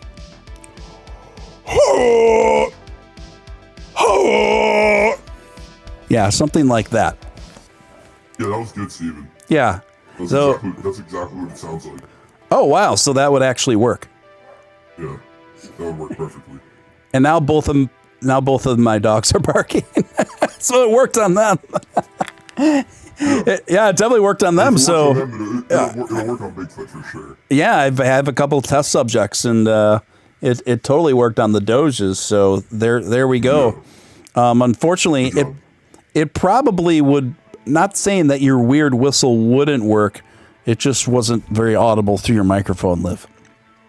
Yeah, I don't know what's wrong with my mic. It's just not picking up a whistle. But yeah, that's like what I remember hearing is how you're supposed to call them.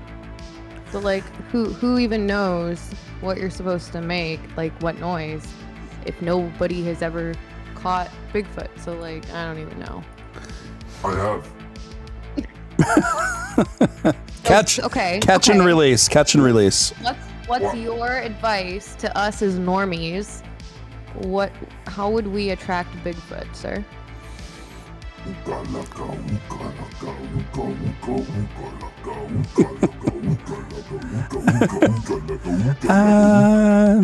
then he'll just come like a chant. Hooked on a feeling. Yeah, that sounds very familiar. That sounds like a very familiar chant. Very familiar chant to me. Say. Steven, you gotta wonder where they got it from, right? Okay. That's okay. Touche. Yeah. Touche, my friend. Very interesting, sir. Yeah. Yeah, I'm not. I don't really understand the whole Bigfoot thing. I'm definitely into like aliens and other strange stuff. I'm not really into like paranormal stuff like ghosts, but definitely aliens. He's That's 3 more my foot. vibe. He's 3 foot tall. He runs 120 miles per hour. That's all you need to know. And he has 10 to 12 foot long feet. And he zooms through the forest faster than you could even like pull out your camera. That's But interesting. By the time you pull out your camera, he's gone, and that's why there's no videos. That seems remarkably inefficient. But if you saw it, you saw it, man. No, I didn't see it. I've seen it. Yeah. It sounds like you've been on quite a few monster quests yourself. Yeah. So, Liv, you don't believe in... wait, what kind of aliens you said you do believe in and what kind you don't? Wait, what do you mean? What kind? Like I don't know. like. I mean, I believe. I don't know what you mean. Wait, what kind of aliens? Like. Oh, I think you said, to clarify, I think you said you're not really big on... on the ghosts on and stuff. Paranormal activity. Yeah, like paranormal. You were touched on... What's going on here? Liv's not a big believer in paranormal activity. Liv? No, I'm not into like ghosts and stuff, but I'm into. Yeah, that song. Give me 74. Send them down. Olivia's the name. Send them down. Sir. All right. Yeah, I'm not into that stuff, but I really am They're on the way, huge into aliens. I guess like I don't really know if I think that they are interdimensional or just like coming from other planets or what, but I definitely believe in aliens and lots of different kinds of aliens though, because there's different species of aliens. Interesting. Jason Huffman, thank you for your $10 super chat, says, I'm confused and entertained at the same time. Thanks. Yeah, I can relate to your sentiment, Jason. Thank you. What are you confused about? Everything I'm saying is not false. So. Okay. All right. Yeah. All right. Well, thank you. Bigfoot is real. Right. And he's 3 feet tall and he's got, how large are the feet? 10 to 12 feet. 10, 12 feet and moves over 100 miles an hour. 120 even. Okay. Okay. Yeah. It seems very plausible. Seems very plausible, Satan. It is. I don't know. Now that we've just reaffirmed and revisited, I don't know why I had any questions to begin with. Yeah. Do you guys know who Bob Lazar is? Yes. I was gonna ask how legitimate do you guys think he is? I was just if you guys knew who he was. I think he thinks he's telling the truth. That's about it. But you don't think he is? I don't know. I think he is. I think he's one of the more. I'll say this. I think he's one of the more credible voices in the space. Yeah, I honestly like. It's kind of strange, but I kind of think he's telling the truth. Like I feel like so many things that he said. I don't know when it was back in the 80s when the whole Bob Lazar thing came out. Yeah. Maybe it was the 90s. I think a lot of the stuff that he claimed that happened, like, started coming out that a lot of this was real technology that was being used. And like, this is stuff that you wouldn't even like really imagine unless somebody told him about it. That's a possibility, but I feel like he knew too many things for his story to not be true. He maybe exaggerated some things, I don't know, because maybe he went through some traumatic events. But I feel like a lot of it was true for sure, but I don't know. This is something you know more about than I do.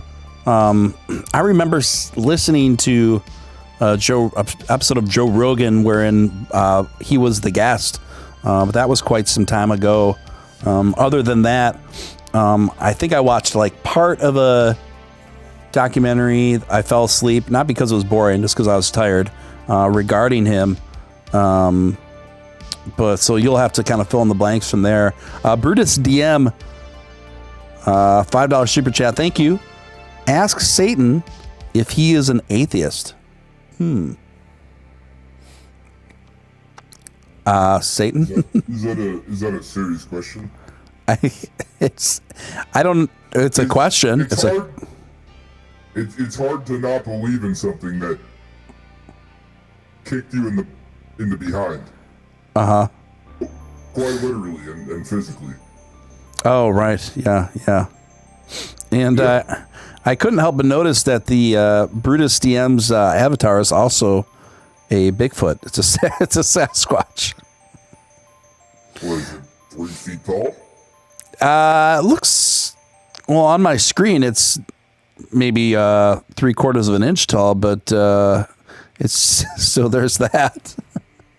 Yeah. I mean, closer than most people try to describe Bigfoot. So circling back to Bob, Liv, what do you know of his basic? Could you give us kind of like the cliff notes of maybe his experience and what he believed to have happened? And yeah, I can't. So like off the top of my head, I can't remember everything, but I remember. So apparently, he was recruited at a government base to reverse engineer alien technology. okay, And he was brought there because he was very intelligent, and I don't know exactly why they picked him. I know there was a bunch of people there, and a lot of people couldn't figure out how to reverse engineer it. So he gave a lot of details on the actual like ship and how it looked and everything, and I remember him saying that it operated off of a specific element that didn't exist, was its fuel. I think it was element 115 or something. I could be totally wrong and butchering this, but I remember because he talked about an element that a 115 that wasn't existent in the time that he was talking about it, and how it's extremely unstable. But he talked about how how it can become stable or something. all right. I don't know, but apparently he was talking about it, and apparently he had like traces of it in his home. So that was also a little bit strange. So like he also claimed, the weird thing though is that he claimed that when he was there, he looked through the window like of a door in the base, and he saw what he thought was an alien. And then he kind of retracted it and acted kind of weird about it. So I don't know if he saw something or he thought he saw something. And then he said, no, I didn't, like, I don't think I saw anything. Because he came out and said that he saw an alien. So like that was kind of strange. He said that he worked at Los Alamos at like I can't remember what it was. He was like an engineer there, but then they had no history of him when people like went and tried to check his story. And he said he went to UC Berkeley, but there's no evidence of him going there. But like if anybody was a whistleblower and is whistleblowing on something that is that big, you would make sure to cover your tracks and get away any legitimacy of anything that somebody's saying. So like, to be honest, like I don't think that is determinant on whether or not he is lying or not, because he said a lot of things that were strange. Like, I don't know, the element 115 thing, I don't know if that's like strange, because it's possible that he could have possibly predicted that there was going to be another element that was going to be unstable. It's like the higher you go up in elements, they're going to be more unstable. Then he described like when you first get there, to get at the base, and to get into the base, there's this intricate hand scanner that you put your hand on, and it scans not like your fingerprints, but it scans the bones in your hand. So it detects on how long the like your carpal and your metacarpal and your metacarpal bones are. So all of your hand bones, and it checks to see the length of them, and that's how it decides if you're able to go in or not. And nobody had seen anything like that, and that came out like, I don't know, 10, 20 years ago. And that was like one of the things that Joe Rogan was like, I think, like bullish on. Basically being like, yeah, that's really strange. Like, how would you know that that was something? Unless you know somebody that worked there, and then they described it to you, and then you re-described it. But like, yeah, and he drew it, but like, if he was described that from a friend who worked there also. So he could have been lying about what was going on there, but he also apparently, like, he wanted to prove it to his friends. And so he brought his friends there and family because nobody believed him. They said, okay, if you don't believe me, because they were like, we have like this technology right now, we're trying to reverse engineer it. There's like literal like spaceships and stuff that they will test fly. So they would do this at certain hours every day, or on certain days of the week. So he brought his family and friends there, and like, believe it or not, they would see them like on the hour. They'd go and watch them like flying around. Yeah, so I don't know. It was like, some stuff was strange with him, for sure. But like, I think if there is anyone who gets out and starts trying to whistleblow, they're gonna try and discredit the shit out of him. Like, he got charged for prostitution or something. They raided his house a ton of times and his lab a ton of times. So like, why would anyone be doing that if he wasn't like, I don't know. So they charged him with that for what, soliciting? Yeah, he was like in a hotel room. This was like after he came out and tried to whistleblow. Then he got charged because I think he was like with a prostitute or something. Okay. In a hotel room, and then he had to go to court, and then so that whole fiasco kind of like made him look illegitimate. Okay. I don't know. He could have like went off the rails and stuff after this, because people were apparently like sending him death threats, being like, if you don't stop, like, kill you, whatever, blah blah blah. He could have just like went off a little bit, but yeah, I don't know. I like, there's something about it that makes me think that he's like legit. I'm trying to make him look like he's not. Right.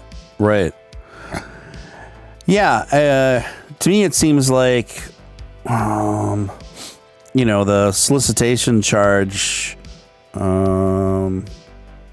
I don't know. To me, it just seems like apples to oranges. Like, I don't really see where the overlap would be personally, on discrediting him through something like that. I could see if it was like more of like a charge through something that had to do with fraudulency, or even in the general sphere of fraud, even if it was financial.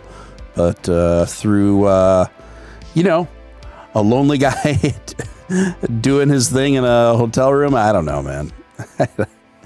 To me, yeah. you know, I think what happened was why he was getting braided was because he stole some of the element. Oh wow. And if that element didn't exist and he didn't work there, why are they raiding him? Like, if this is just like some Looney Tune going out there, like, if it was like me being like, I work for the government and I stole this element and blah blah blah blah blah, people are gonna be like, okay, no she doesn't. But like, why go and raid this guy's house and trash everything in his house looking for this element if he never worked there, if he never, like, there wasn't any actual threat? So I don't know. I think there's something there, but like, I don't know. And I think also the other thing was they found newspaper of him actually that worked at Los Alamos, because they denied it. This was like in a documentary too that he did. They denied that he ever worked there, and then he found a newspaper that talked about his position working there. So he did work there. So they scrubbed his records. So if anyone's going out of their way to discredit him like that, it just makes me feel like that gives more legitimacy to somebody's story. Nobody would do that and go out of their way if there wasn't a threat to them, that what he's saying isn't true. Gotcha. Yeah, I could see that. Have you ever heard of the book Communion, written by Whitley Strieber? No, I haven't. Well, it's kind of a similar story to his, and it was written in the 80s about this guy who claims it's a book that he wrote off his real life experiences, wherein he has a getaway like cabin in rural New York, and when he started going away there, he started according to him anyway, he recounts a few different times wherein he was abducted and his experiences through that, and just how much it altered his perception of the world going forward. And then there was a movie made about it, either 1989 or 1990, called Communion, starring, this is perfect cast, starring the lead as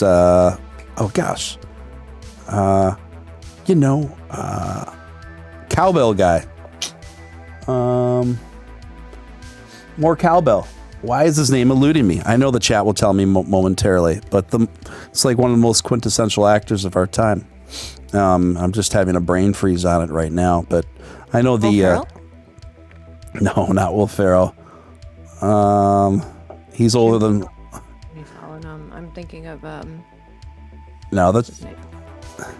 If the chat... Walken? Yeah, Christopher Walken. Yeah, it's starring Christopher Walken playing that guy, right? So, just pretty interesting. Pretty well done. Pretty intense. I don't know. It kind of moved a lot. The whole movie and that book. I remember reading that book in high school. The whole thing kind of moved like a more realistic explanation of like, what was that movie? They're here, Poltergeist or something like that. I don't know, but it reminded me. Similarly, his recounts reminded me of Bob's recounts. Satan is saying goodbye. Satan had to run, so thank you for swinging by and sharing your experiences and saying what's up to the chat. I definitely think Satan had some of the devil's lettuce tonight. What do you think, Liv? For sure. Yeah, I thought it was kind of strange. He reached out and he like tried to call me. I was like, I'm about to go on Steven Steele. He's like, want to come on? I was like, okay. Yeah, like he was definitely on something. Some of the devil's lettuce. Yeah, for taking in some of his own lettuce there. Yeah. Yeah, peeing, laughing at running 120 miles or kilometers an hour. Good stuff. Yeah. That was actually pretty funny. I'm not gonna lie. Yeah, I was just thinking also, like, the reason why Bob Lazar, like, came out was because, like, if we have this technology, I think he was more concerned because, like, if we have this technology, like, it means, like, we don't have to go through so many struggles as in our world. We don't have to be polluting our world with using fossil fuels, because if we have these things that would technologically advance us, like, as a species, like crazy. This would defund so many major companies, like gas companies, like just everything, like, if we had this technology. So I think that it's more wise for, I mean, like, not actually, but in like the wealthy's eyes, it's not good for us to have these things, because it doesn't mean that we need like cars anymore. We don't need buses, we don't need transit, we don't need any of that stuff. So fossil fuels won't be needed. Like companies that own oil, like that's where so much money comes from. Banks, like they're gonna lose so much money, and then to know that there's like aliens out there, that will just cause a catastrophe. So I think like they've been going, I think they're like, or they have been in this phase of trying to disclose it to the public over the past like 50 years, to be honest. And I think it's going to happen soon. I've been saying this for a long time, that I think it's going to happen very soon, because before it was always like laughing in your face, aliens don't exist. And then they start like bringing it into movies, and then there will be movies about like aliens are the enemy, or aliens are bad, they're gonna kill us all, they're gonna take whatever, they're gonna eat us. But then there's movies where aliens are like friendly and fun, and they're here to help us. Or like movies like Paul, where they do like a comedy. They do E.T. And yeah, I think we're like in this phase of sort of disclosure, because like I'm noticing like every few years, every year or so, they're getting closer and closer to being like, now we know that there's like alien life or something, like, and people are like, oh, if we're gonna find it within the next 10 years, like I don't doubt it. And then now they're like, oh, like we're detecting anomalies somewhere, like rapid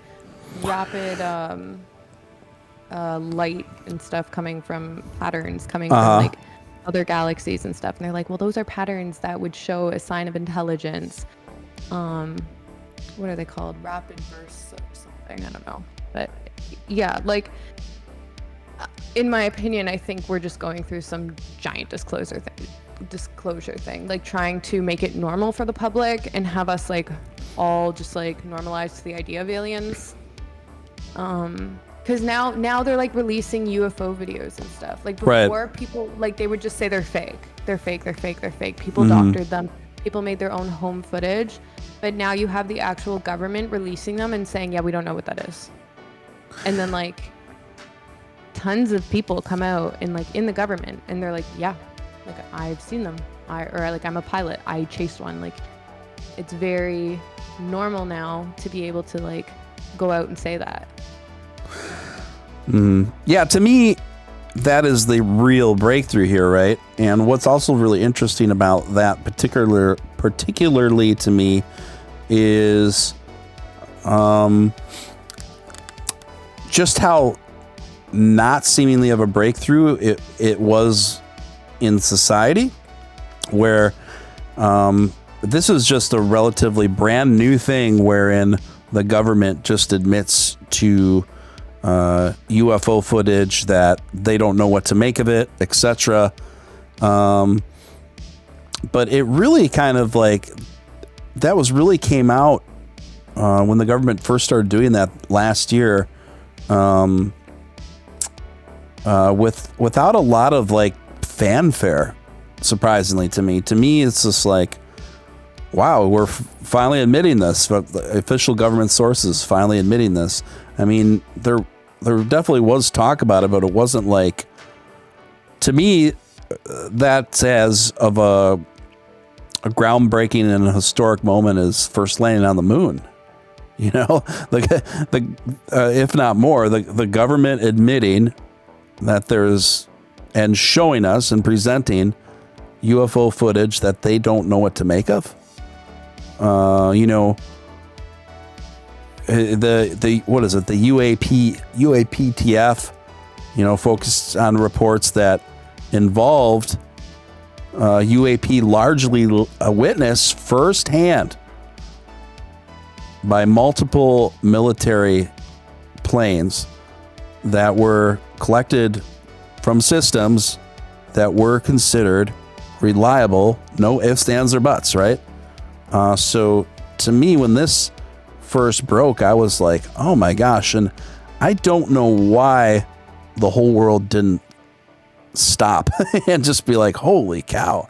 Do you have any thoughts on why maybe the reaction wasn't as to that sort of news wasn't more significant? I think because they've been like normalizing this stuff for years. Like, I think like the media has, and not the media, but I think maybe like Hollywood has, by portraying aliens in movies. So it's not this like fringe topic that people aren't really exposed to. And I think like people have seen so many videos online of like UFOs, UFOs, UFOs, and that it's pretty normal. And I think maybe people are just like not really like understanding what that means, if it's like a UFO. A lot of people are like, well, it could be another country's aircraft that is super advanced. But it's like, we don't have any of this technology, so like, how is there another country that is this far advanced? Like, no, like that's not what this is. That's clearly something. And whether or not it is a human flying the spacecraft, that technology hasn't been here, and it's clear that it came from somewhere else, because we don't have that, like, we don't have that technology. And I think our government clearly has technology that's far surpassed anything that we see anyways, and we're not going to see it. We're probably like 50 to 100 years ahead of where we're currently at. And they keep that for themselves. They use it and want to militarize it, because people are greedy and they want to use it for just themselves. So I don't know. I think people didn't freak out at that though, because we've been so exposed to it over and over, this idea of aliens coming. And I'm very unsure if they're trying to create a narrative to scare us or to make us feel not scared, because like it could go either way. Like they could be trying to scare us and say, hey, to all the countries, we all need to band together. There's something else out there and we have to work together as a collective. They could do it that way. And there's this thing called Project Bluebeam, which is like a conspiracy that there's going to be a fake alien invasion that's going to happen, where to try and incentivize people to go under a one world government. I don't know if that's true. I don't know if that's going to happen, but that's how you would probably organize the world, to be under like all of the same unified laws. We'd have to all have something in common to want to work together as a collective in order for all of the nations to come together and go under collective laws. Or they're going to try and introduce this idea of aliens not being bad, because if they are here, which I think they are, I don't think they're bad. Because like, they haven't done anything bad to us. If they have this technology to get here from wherever they come from, and they haven't done anything wrong to us, I can't really see them having bad intentions, and I don't think they're hostile. So overall, you would say that the climate of if there are aliens interacting with us on Earth, that they are not hostile. No, I don't think they are. I think because they already would have they already would have been so if so, right? Yeah, I think if they were, I think they would have already done something. I think if they're here, I think they're here to help us and help us like towards, I don't know, it sounds kind of weird, but like towards enlightenment, to like not be thinking in this materialistic way where we're so aggressive on and greedy on getting this money and making money off of other people's misfortune. So I think that they're more here to help us move forward, maybe as like a species, and also like not destroy our planet, and to maybe think differently. Because like I'm sure like they could be looking at us literally like a science experiment. They could be like us, or I have another theory that they are us in the future. If you think about what aliens look like, and if you tried to envision what we might look like hundreds of thousands of years in the future, I don't think an alien is far off from what, or like the typical gray alien is far off from what we might look like. So if they're not, like, they possibly could be us in the future, coming back and trying to like help ourselves not get like blow ourselves up and end up in some nuclear war and ruin our planet, and completely kill off like our ozone layer. Like I think that there's good intention, but there could also be like lots of species, like I said. Some might not have good intentions, some might not. Some might not really give a crap because they're just like whatever, like we could be just ants to them, so they don't really care to mess with us. And there could be some people that want to help us grow and not destroy our planet. Right. That's a fair enough assessment. I think your logic towards drawing that conclusion seems pretty solid. What would you say, whether we're, we were just having some fun with the Bigfoot thing, but what would you say about the why? Don't you think, though, since, just to be out devil's advocate here, don't you think there'd be more footage of this stuff, considering everybody is carrying a video camera in their pocket now? Don't you think just more footage would pop up? Yeah, I think so, but I think if something also doesn't want to be seen, it's not going to be seen. But I mean, if you see like the government videos, those things are flying fast. Right. Like they're like they are going fast. And I think if something like, if it's so advanced, these beings, like we don't really know how they exist. What if they live at another frequency? Like what if they're able to live in different dimensions higher than ours, so we can't really see them, but maybe they can go down to different dimensions and come down to our dimensions? It's possible. So like maybe if this entity is so intelligent and we just can't really fathom or understand, because our brain will only allow us to understand and comprehend it based on what our brain will allow us to at a certain capacity. I don't know. People have said that they've seen them. A lot of people have said like that it's, I don't know how you feel about like, or if you've heard about like the whole like DMT stuff, and like you feel that you talk to people when you like see aliens and stuff if you do DMT. People are like, I've talked to like aliens, or like I've talked to somebody and have these insane experiences where it's like, what if it's a way to like go and communicate with like these higher dimension beings? I mean, it could just be you tripping balls, like who knows, but like, what if we're not able to really, our brain won't allow us to perceive and understand these beings properly? But I'm sure, because people say they do make contact with them though, like in our like being as we are right now. So clearly we can, if it's true, that clearly we can interact with them. I've also heard though that they don't speak, but they operate like telepathically, and they can control how you feel. And it's apparently like, I've watched so many documentaries and people speaking on it, and apparently it's like paralyzing.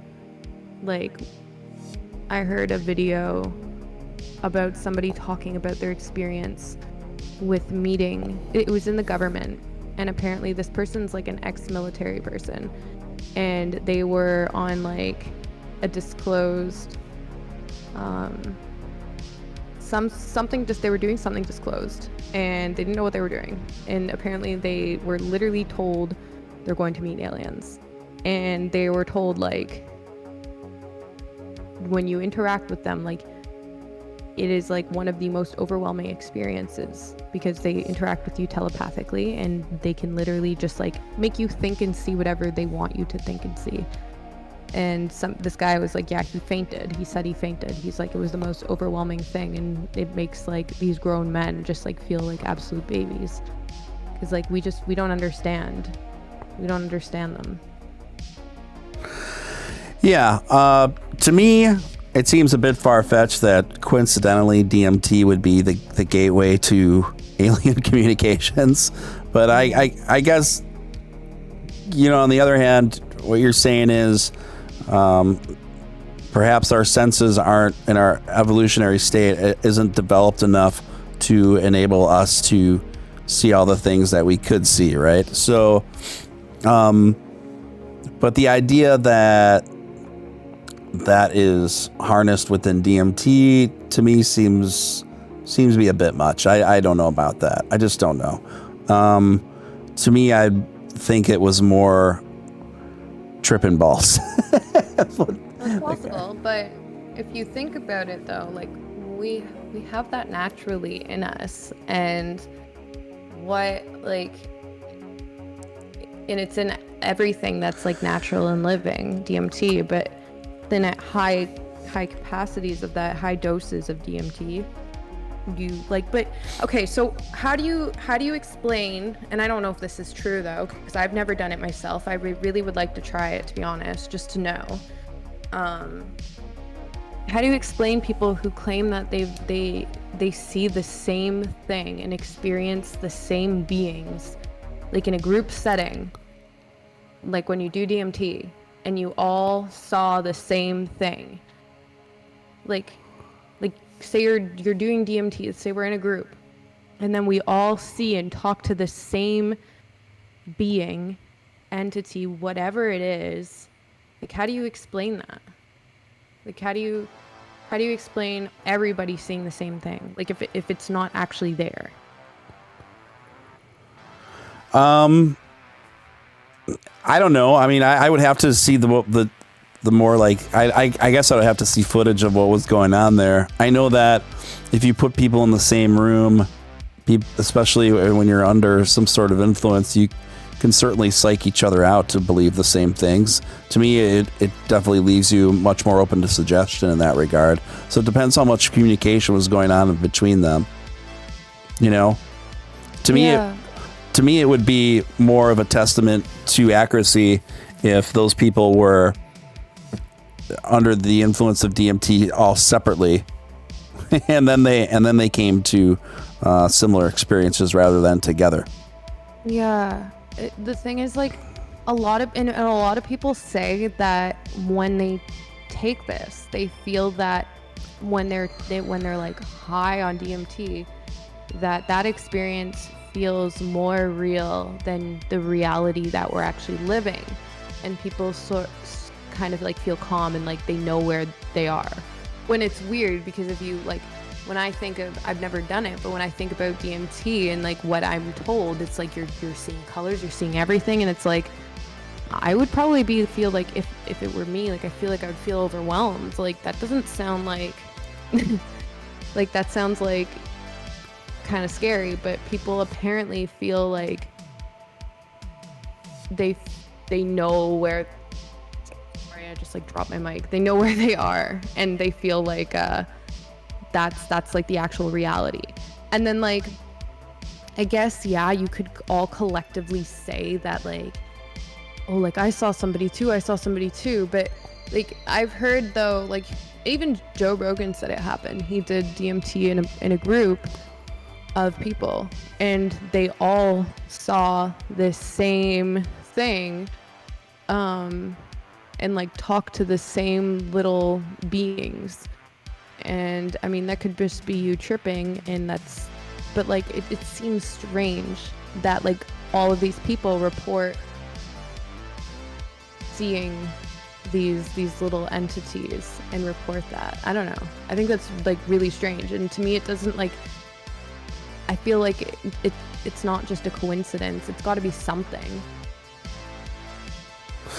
Yeah, it's something. I don't know what to deduct of it more than that. I obviously we all know that Joe Rogan's very big on DMT. It's become a meme. And the field that you're talking about, I'm only looking at it objectively on what I have to go on. I haven't. This is a field that people have studied a lot more deeply than I have. So it's just my initial thoughts coming to mind on it is all. Yeah, because like I think a lot of people think that aliens are like interdimensional beings, which I totally think that it's possible, because to think that like things only exist in our dimension is a very simple-minded way to think. I think if they're, because like then you're kind of like thinking on this like humans are on this like godlike complex, like we're this so special, but like I don't think we're that special. Like I don't know, ants probably think they're special in their world, but like ants are ants, and then we're capable of a lot different things than ants. So then like we could be ants to something higher than us that could be existing in a different frequency, and who's to say that that can't interact with us. Maybe we can only interact with these beings if we're able to, like our brain is able to interact with something at a different frequency. And to get to that frequency, you've got to have like certain chemicals in your brain to acknowledge whatever is there and experience it and interact with whatever the heck it is. I mean, I don't know. You could literally, I really don't know because I haven't experienced it myself. You could literally just be tripping and people are just like, that's just a side effect. You just see little people. Who knows? But like, what if it is something? Because it is a natural chemical that's in living things, and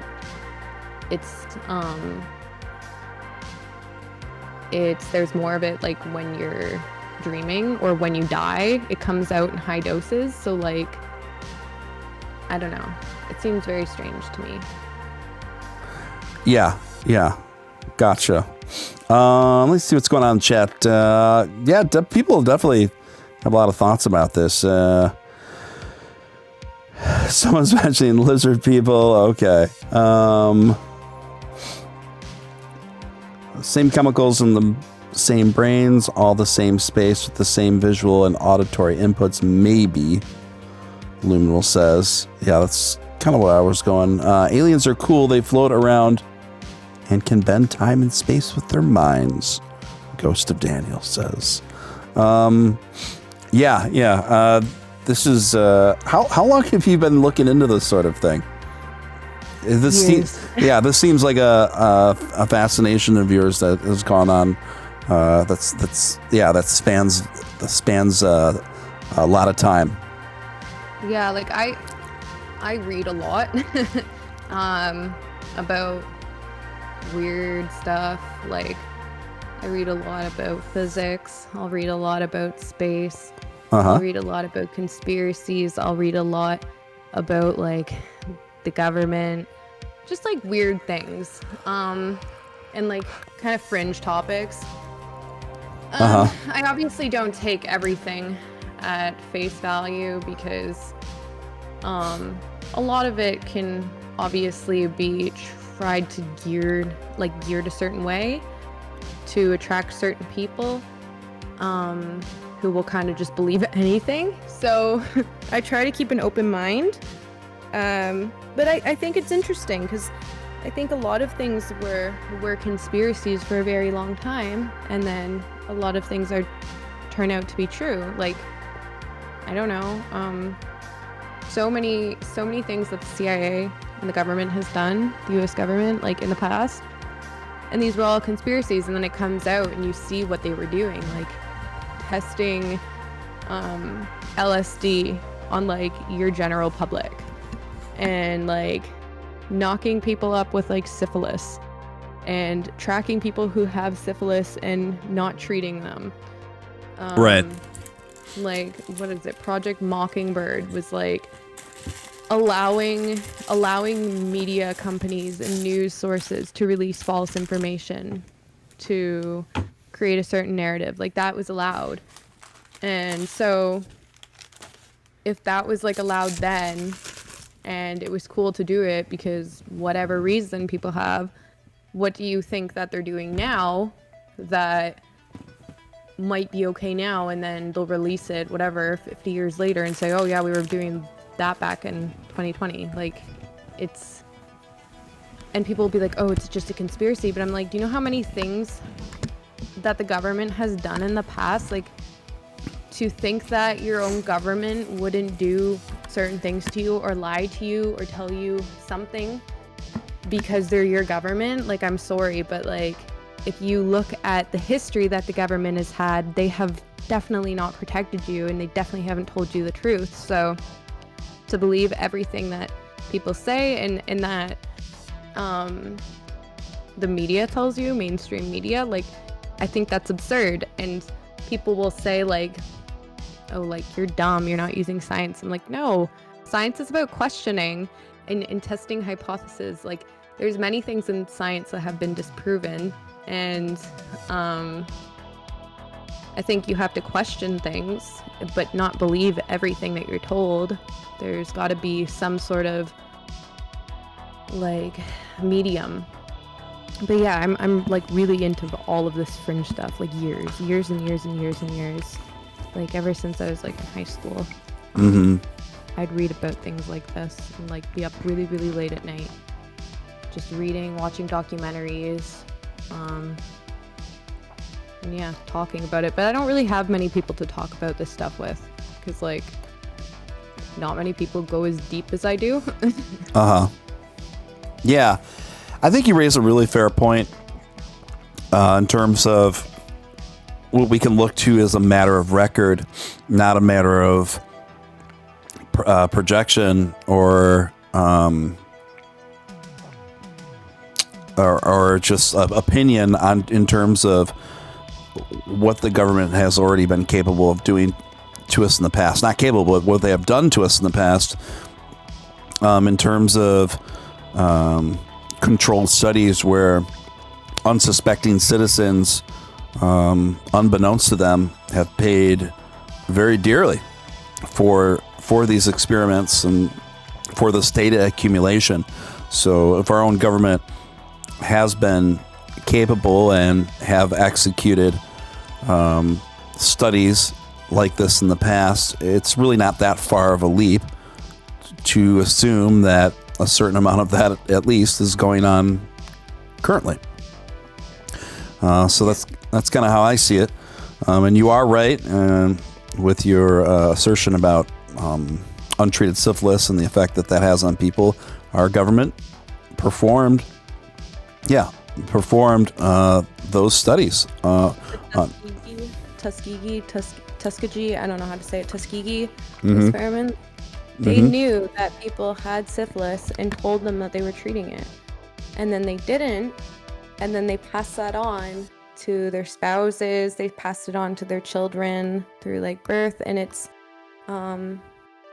messed up. Like, knowing that people were doing that, like, willfully. It's like, it's so inhumane that people did these sorts of things. And like, that's like nothing though. Also, like, the government has done some really messed up stuff. Like, I don't know how deep you've gone into it. Like, it's really bad. Like, it's pretty disgusting. And like, this isn't like conspiracy. This is all like real stuff. Like, could you imagine going to a bar and then you get drugged by somebody in the government with like stupid doses of acid, like insane, and then bringing you to a hotel room and then just ditching you there? Like, they did that to hundreds of people just to see what would happen to these people.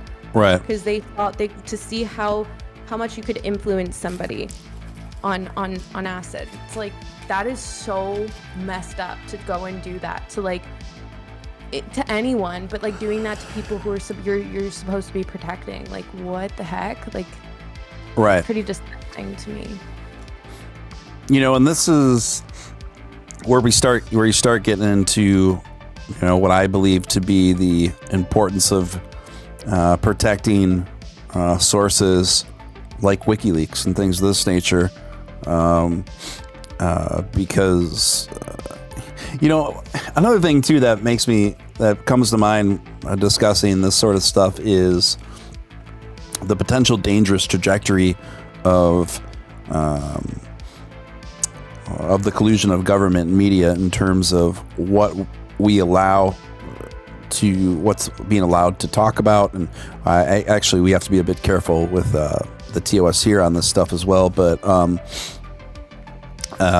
sometimes, not all the time, and of course there's a lot of wild, ridiculous conspiracy theories that have little to no foundation in reality.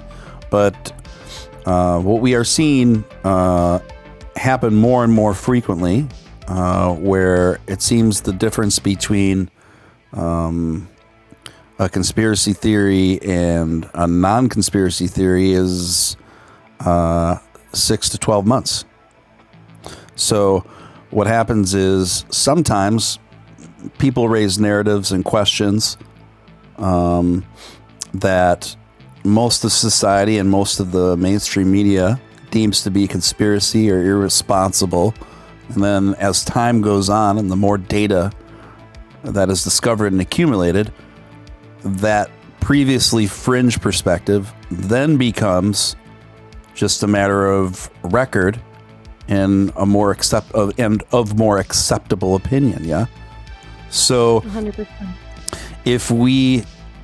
It's a very slippery slope if you have start putting legislation in place, or even not even legislation per se, but we as a society, if we begin to just accept terms of services collectively on all of our primary means of communication online through the most popular social networks, if we just accept this, then we are in fact keeping ourselves from discovering any sort of narratives or truths that happen to fall outside of what a short list of people want you to think, right?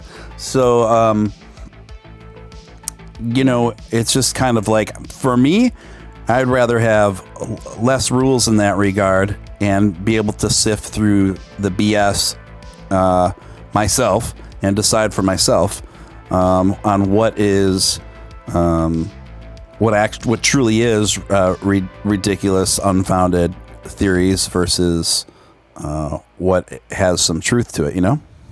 Yeah, for sure.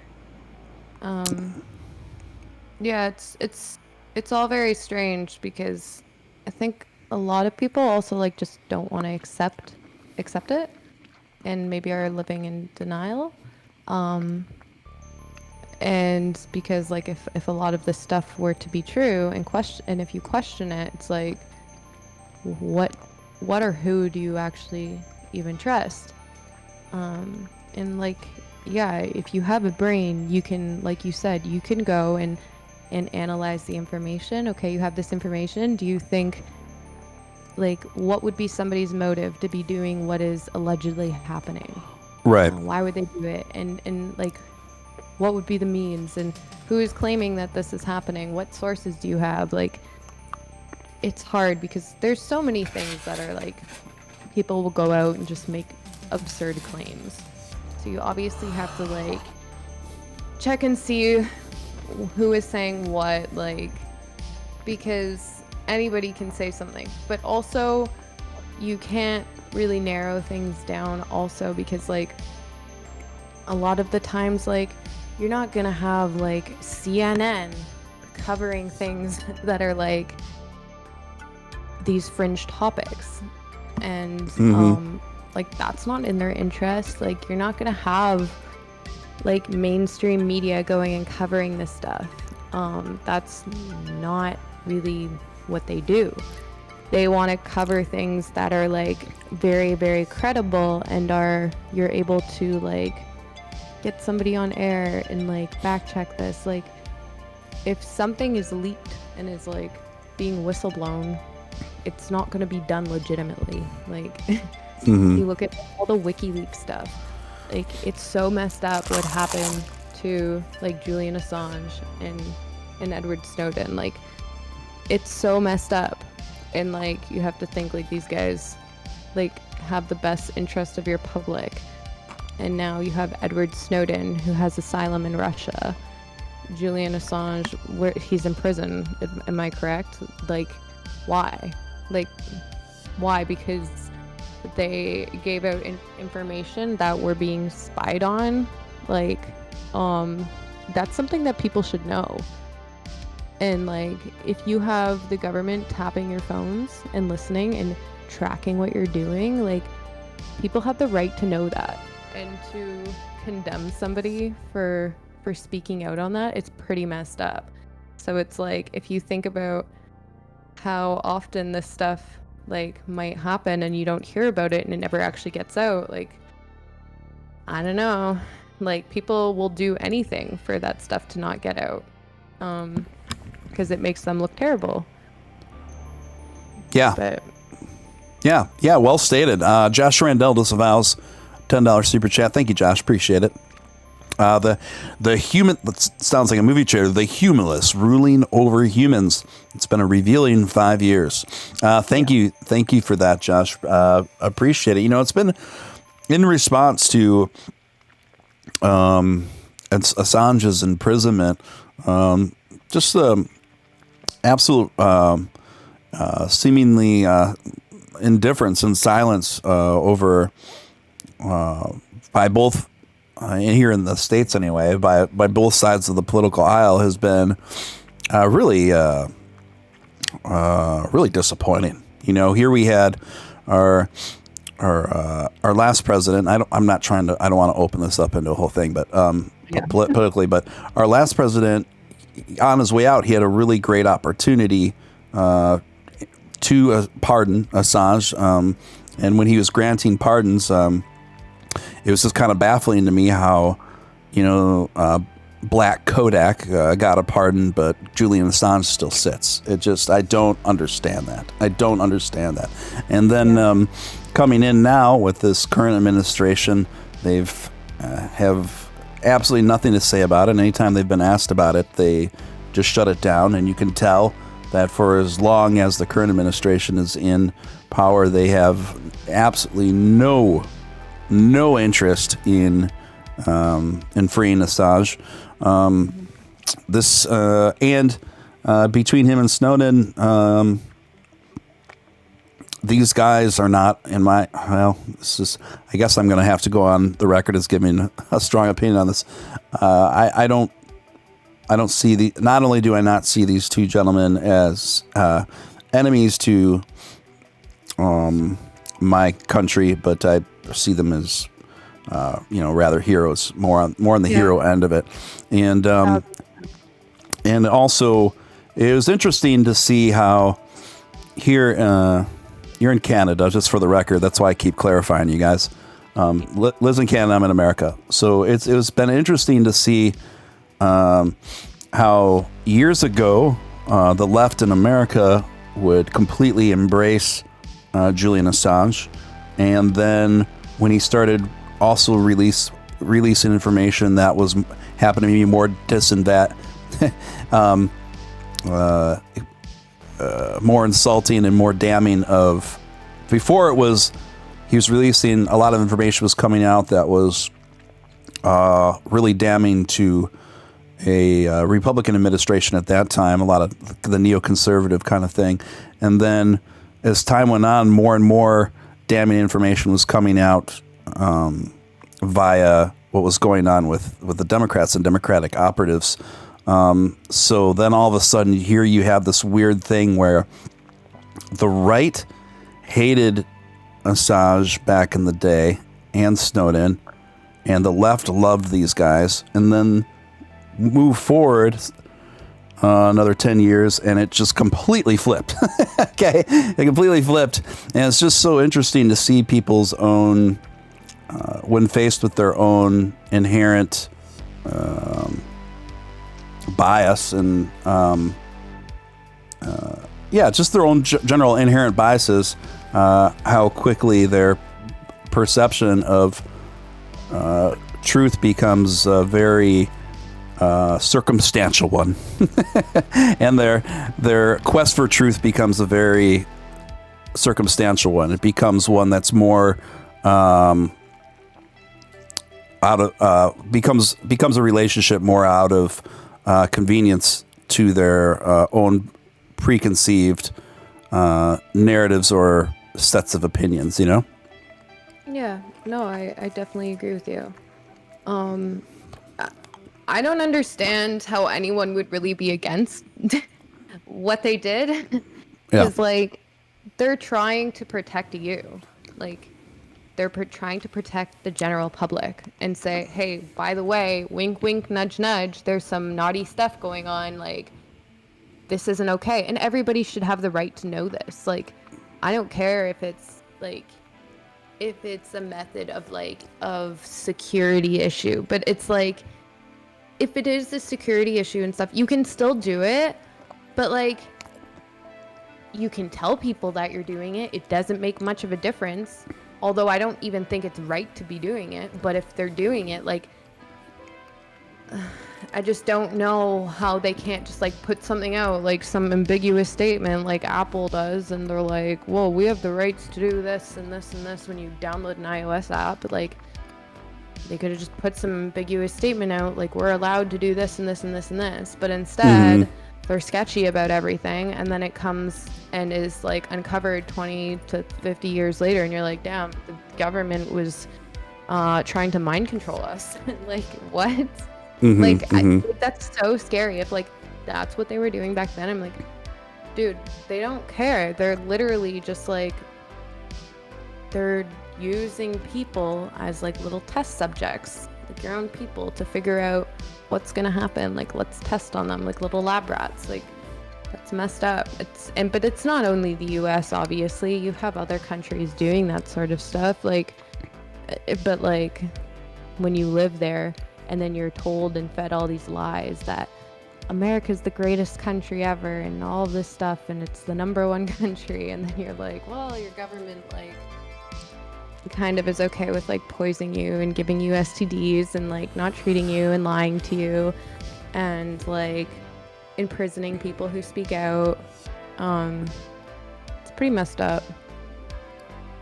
Yeah. And, you know,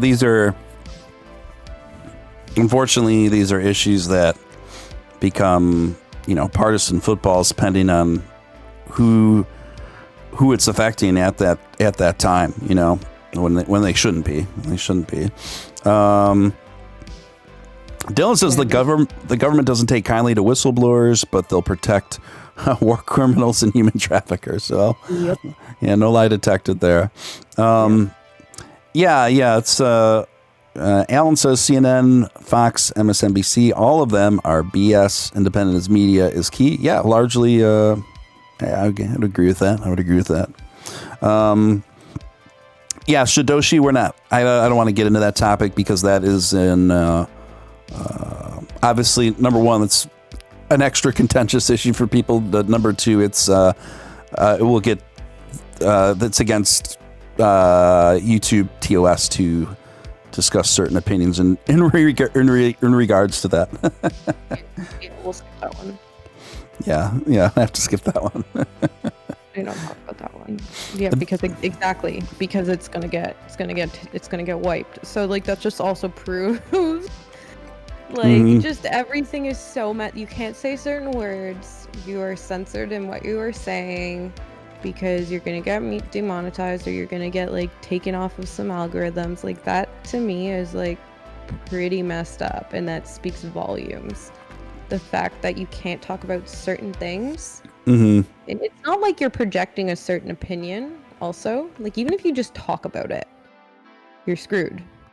Like, you can't even say those words because they're listening, and then that stuff is gonna red flag you. Like to me, that's pretty bad in itself. I mean, that's YouTube, but also that's like probably YouTube operating under certain laws as well and regulations. Yeah. Yeah, it's something. It's definitely, Black Mirror come to life, for sure.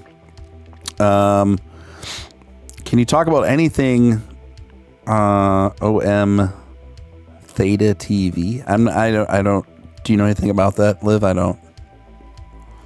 Oh, you can talk about. Okay, so Tony is probably, I think he's referencing a like an alternative alternative platform. Yeah, it's also, we're kind of stuck. We're kind of stuck right now. Like I definitely support the concept of alternative social medias, but it's also a thing too where, I mean, realistically, how many viewers would this get if I were to all of a sudden stop broadcasting here and exclusively broadcast on Theta TV or Library or something?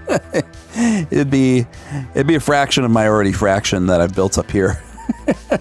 Yeah, that's the thing. Like, you'd have to, like, if you were to get like a decentralized YouTube, there'd have to be a user base for you to even be incentivized to go on there. That's the issue. I think we're in desperate need of one, to be honest. I think we're in desperate need of decentralized everything. The problem is, though, then you have just like absurd content coming on there. So like, do you have to have some limits? But then it's like, is it truly decentralized? If you have people going and regulating what's going on there, like, then, like, I guess you could have just like not a central entity doing it, but you can have just other people that would upvote and downvote the legitimacy of your video, maybe, and it could be all community run. Node operators that say whether or not that meets the qualifications of being something that's like, I don't know, like, shouldn't be on there. Like, if it's something that's opinionated, I don't see harm in it. If it's something like, I don't know, like gore videos, like, that's, I don't know, I would say no, but other people might feel differently about that. So all of this is like subjective. So it's like, how do you define something that is allowed and something that is not allowed, and who gets to rule that, especially if it's going on something that's decentralized? I think that there's some basic general rules that almost all of society can get behind, honestly. I mean, I really don't think it has to be that difficult. Like, direct calls of action to violence, I would fall under things that should be, censored. Explicit calls to violence should be as well. Harm to children, harm to basically anything that would fall under the umbrella of kind of snuff kind of material, things like that. Yeah.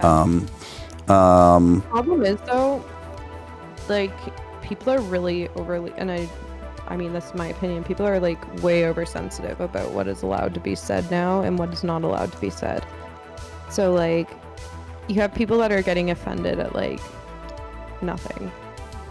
We're like, you are just like, people will just want to get offended. They just like and I think this comes down to like, people are just like depressed and not happy. So they're just like always angry, and they just want something to be angry about. So like, people just look for things. People are unhappy in life, or they're unhappy with something, and they just like try and find something that they can get in a fight with a random person about, or just like yell about online, or yell about at the grocery store. Like, I don't know, like, people, and then it takes away from like the legitimacy of a lot of things.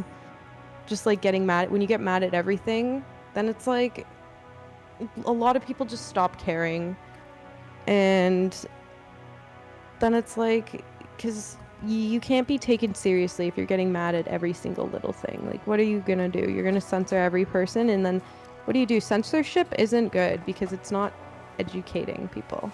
It's just telling people to be quiet.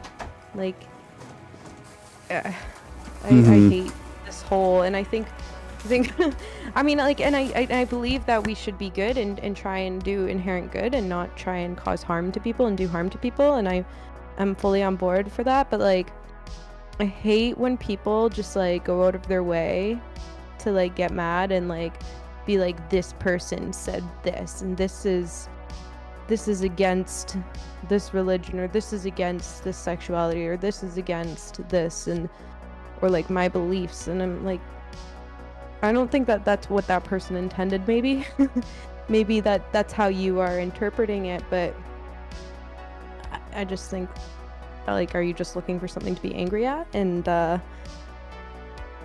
don't know.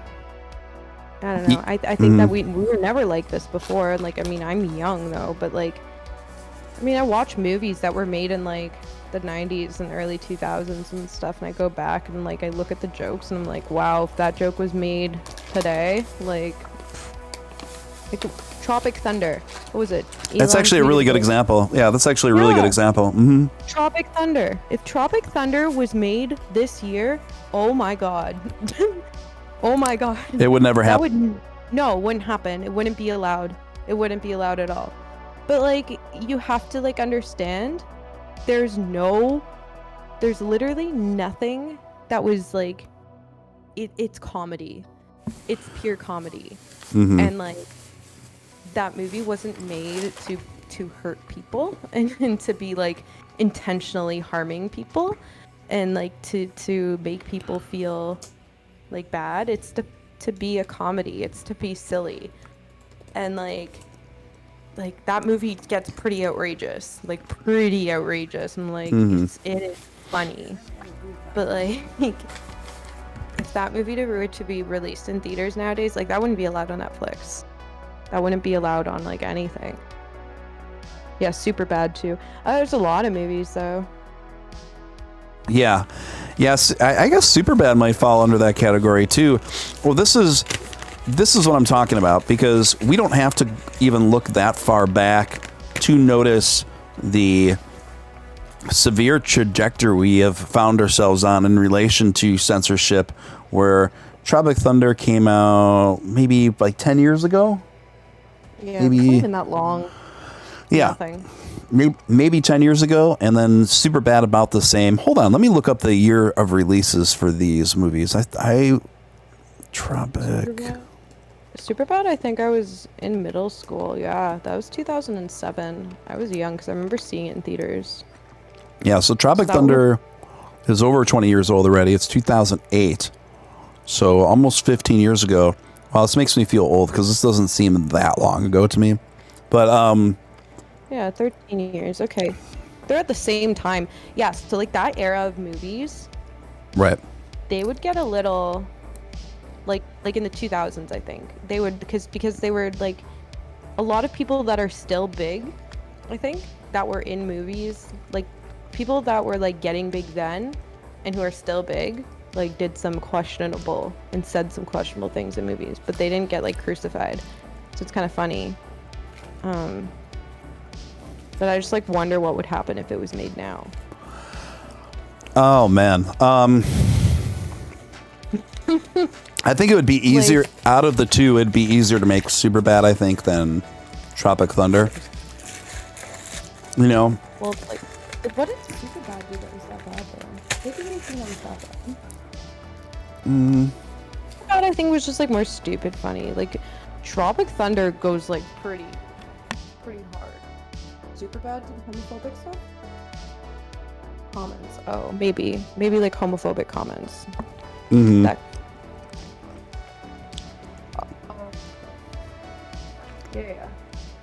Yeah, I know what Craig is just saying to me. Like, Superbad, yeah, but I think Tropic Thunder is way more racy.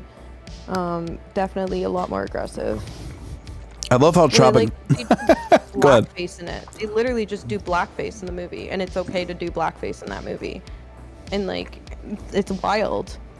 Like it's wild. Like never do I think blackface is okay, but they did it in a way that I don't even know how he got away with that. Well, Like that's it's because of the context in which it was done, and it was on the context of who his character was. I mean, this guy was obviously an arrogant buffoon, his character, right? So it's the guy that was the character that was perpetuating that in the movie was an arrogant buffoon who that lacked a lot of self-awareness. So this is the problem. So part of the role is like he's like fitting that role of somebody who doesn't realize that it's like really bad. Yeah, and this is the problem with censorship laws and, you know, for lack of a better term, cancel culture and things like this, is it gives little regard to context or intention, which are the two most important things that you want to take into account when forming an opinion on something like this, you know. So if you're willing to dispose of both intention and context, well, then you can make anything out to be terrible, you know. Yeah, 100%. And bannable offenses, and we see this time and time again. Simple Jack, that one was pretty aggressive too. Yeah, I was thinking that was the first thing I think of. I think Simple Jack was probably the edgiest thing. Simple Jack was pretty bad, but I think like just straight up doing blackface is hella like the whole movie is like doing blackface, but like Simple Jack is pretty bad too. Like just everything in that movie, but it's so funny. Like it's so good. Like, I saw it in the theater. That's how old I am. I saw it in the theater, and I knew I was in for a good experience when it started with those like 3 or 4 fake commercials right at the beginning. Those are really good. You know what I'm talking about? yeah, I know what you're talking about. I know Yeah. what you're talking about. Yeah, like- it was pretty funny. The Yeah. other thing is, though, like for us, like Craig raised a good point. He just said he's like it was good because we're white, like, and I agree with that. Like, to be like honest, like it's not taking a bash at me, but like as a person or whatever. But like I also, I don't know, like it's hard to like. Yeah, you could feel differently if we weren't who we are, I guess, and that's like I can see that as an argument, but I think I don't know. I think just in general, like in comedy, like we have even just like I don't know, like black comedians and people who are like LGBTQ comedians and stuff will go and make jokes and stuff, and then they're getting like canceled as well, and I'm like, what is happening? Like nobody's allowed to say anything, and people will say, well, like you're white, you're allowed to say it, and I'm like, okay, well, but if you look at all of the comedians of like people of color who are not white, people who are like Jewish, like yeah, maybe their skin is white, but like they have faced a lot of hate and crime through history, or like hate crimes through history, and like and like people who aren't straight, like people, like anybody falling into like identifying as somebody like in the LGBT community, like there's tons of comedians, and like even they're getting like crucified for this stuff. So I'm like, are we not allowed to be funny anymore? Like I don't get it. No, I you're. remember Dave Chappelle, like one of the funniest guys like ever, and he was like canceled for so long. Like it was so messed up. Like I don't know, like I don't think he's a hateful person at all. Like when he makes a joke, I don't think he's intending to hurt anyone, but I don't know. Yeah, yeah. I mean, you touched on a lot there. Some of which I will attempt to carefully navigate through. Yeah. Because I've never really gone there on the show before, but I'll just say this. You know, I'm old enough to remember when, honestly, I'm old enough to remember when different kinds of people, no matter what their race and orientation was or whatever, used to get along better. People used to like joke around with each other more, and I feel like, you know, that old saying goes, the road to hell is paved with good intentions, and I think that's kind of in part of why we're at where we are now. In some aspects, the harder you try to create this idealistic society, the more harm you end up causing along the way, and the more division you can end up causing along the way. And to me, this, this kind of Orwellian trajectory we've found ourselves on have been the result of people thinking that they're doing the right thing, right? And you really don't have to look any further than to your typical old school, like, comic book adaptation movie. What always happens? There's a lead bad guy, and then there's your lead hero, and then and then whoever the chosen bad guy nemesis is, and he's always kind of like an evil genius or whatever. And towards the end of the movie, after their final conflict and the hero's nemesis is about to be defeated, they always usually have that little talk where like, why did you do all this? And then the evil genius always has a speech, right? And it's to the effect of, you don't understand.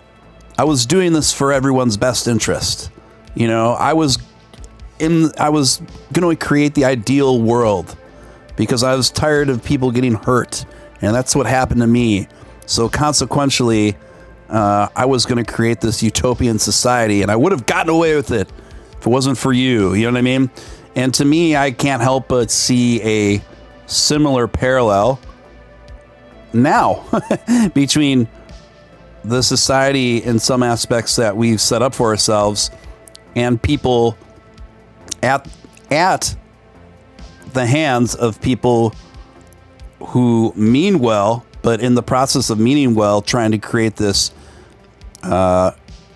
utopian, super safe society that shields everyone from everything. You end up creating something much more dubious than what you began with. You know what I mean? That you're trying to repair.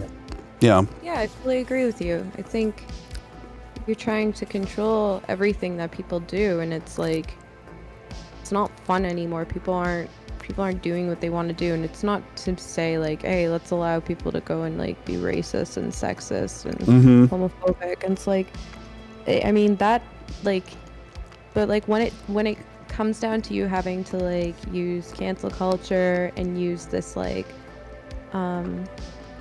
trying to censor people, I think it's just the wrong way to go about it. And I think a lot of it is about education and in stopping it before it's a problem rather than after the problem. So you teach people, I think, when like they're young about like about these things, and it doesn't mean to like shove stuff down their throats about what they're allowed to say and think and do, but like it's just more about being respectful, like and acknowledging that people can be different, but that doesn't mean that like you have to hate that person because they're different. People are just different, like it is what it is. And teaching people about like maybe bad things that have happened in the past to people who are different, and knowing that like that's not good. Like to me, like that's the way that we should be teaching people, not constantly being like, if you say a naughty word, you're gonna get censored and banned. Like, what? It's like, it seems so counterproductive because it's using like an aggressive manner and forcefulness against something that's not great. And that's like, generally, if somebody's going and spewing hate speech or saying things that are bad, and they genuinely mean them that are bad, and it's not somebody saying something that's like a joke, and or somebody's ignorant and like they said something that was wrong, but like maybe they didn't know that it was bad for them to say, but it doesn't mean it's right. All they need is to be taught. And like when you start using aggression and like all of this hate back to that person, you realize you're only aggravating that person more, and it's not going to help your situation. It's not creating a better world, a utopia. You're literally just creating this like division, like you said. It's creating more divide. It's people just creating an us versus them mentality. And it's stupid. It's all very stupid. All of these like categorizing people and like, you fit in this category, you fit in this category, and and putting them into all these categories. I don't think it's great. Yeah, I feel you. It's kind of like on one polar opposite end of the spectrum, you have people that go out of their way to just be ridiculously obnoxious and annoying and vulgar and silly in that regard. And then obviously on the other end of the perspective, you have people who are, everything's a microaggression, and their mind frame is gotten to be in such a place that their default is to constantly look for stuff and view things through the lens of things to be offended by. And I think most people still, fortunately, I think most people are really don't care for either of those routes. They really don't care for either of those circles, honestly. But we do have a lot of, unfortunately, particularly through a lot of the mainstream culture that has been emerging and picking up a lot of legs around this stuff, has really been mainstreaming a lot of the stuff that we've been talking about. And that's what concerns me. I guess that's what concerns me. But I am hoping that there's going to keep being an emerging backlash to this from people, particularly in even younger generations coming up, because at the end of the day, I think the human spirit really craves freedom of expression and just freedom in general. And I think that there's something inherently built within us when too many people try to tell us what to do and how to do it, that we end up telling them to F off, Yeah. So I am hoping and banking on the human spirit in that regard to put this back into its proper perspective. And I think a lot of what we've been talking about too, Liv, is something I've referred to in the past as overcorrection, where I think a lot of the times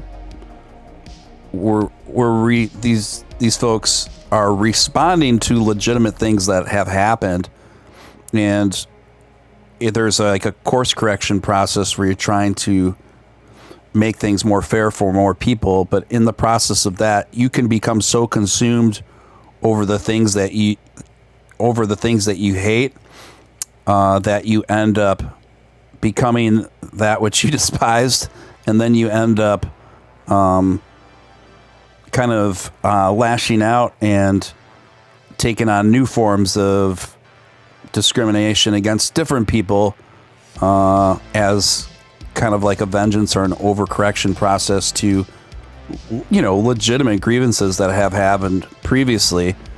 And, it takes a very, it takes like an extra effort to be able to break yourself out of that and look at that in all objectivity and make a conscientious effort to say, well, I'm not going to be overreactive to stuff, let's just make sure that there's a nice balance on things now, where we're not constantly, we don't become a society that's constantly like overreacting and overcorrecting. 100%. I agree with you.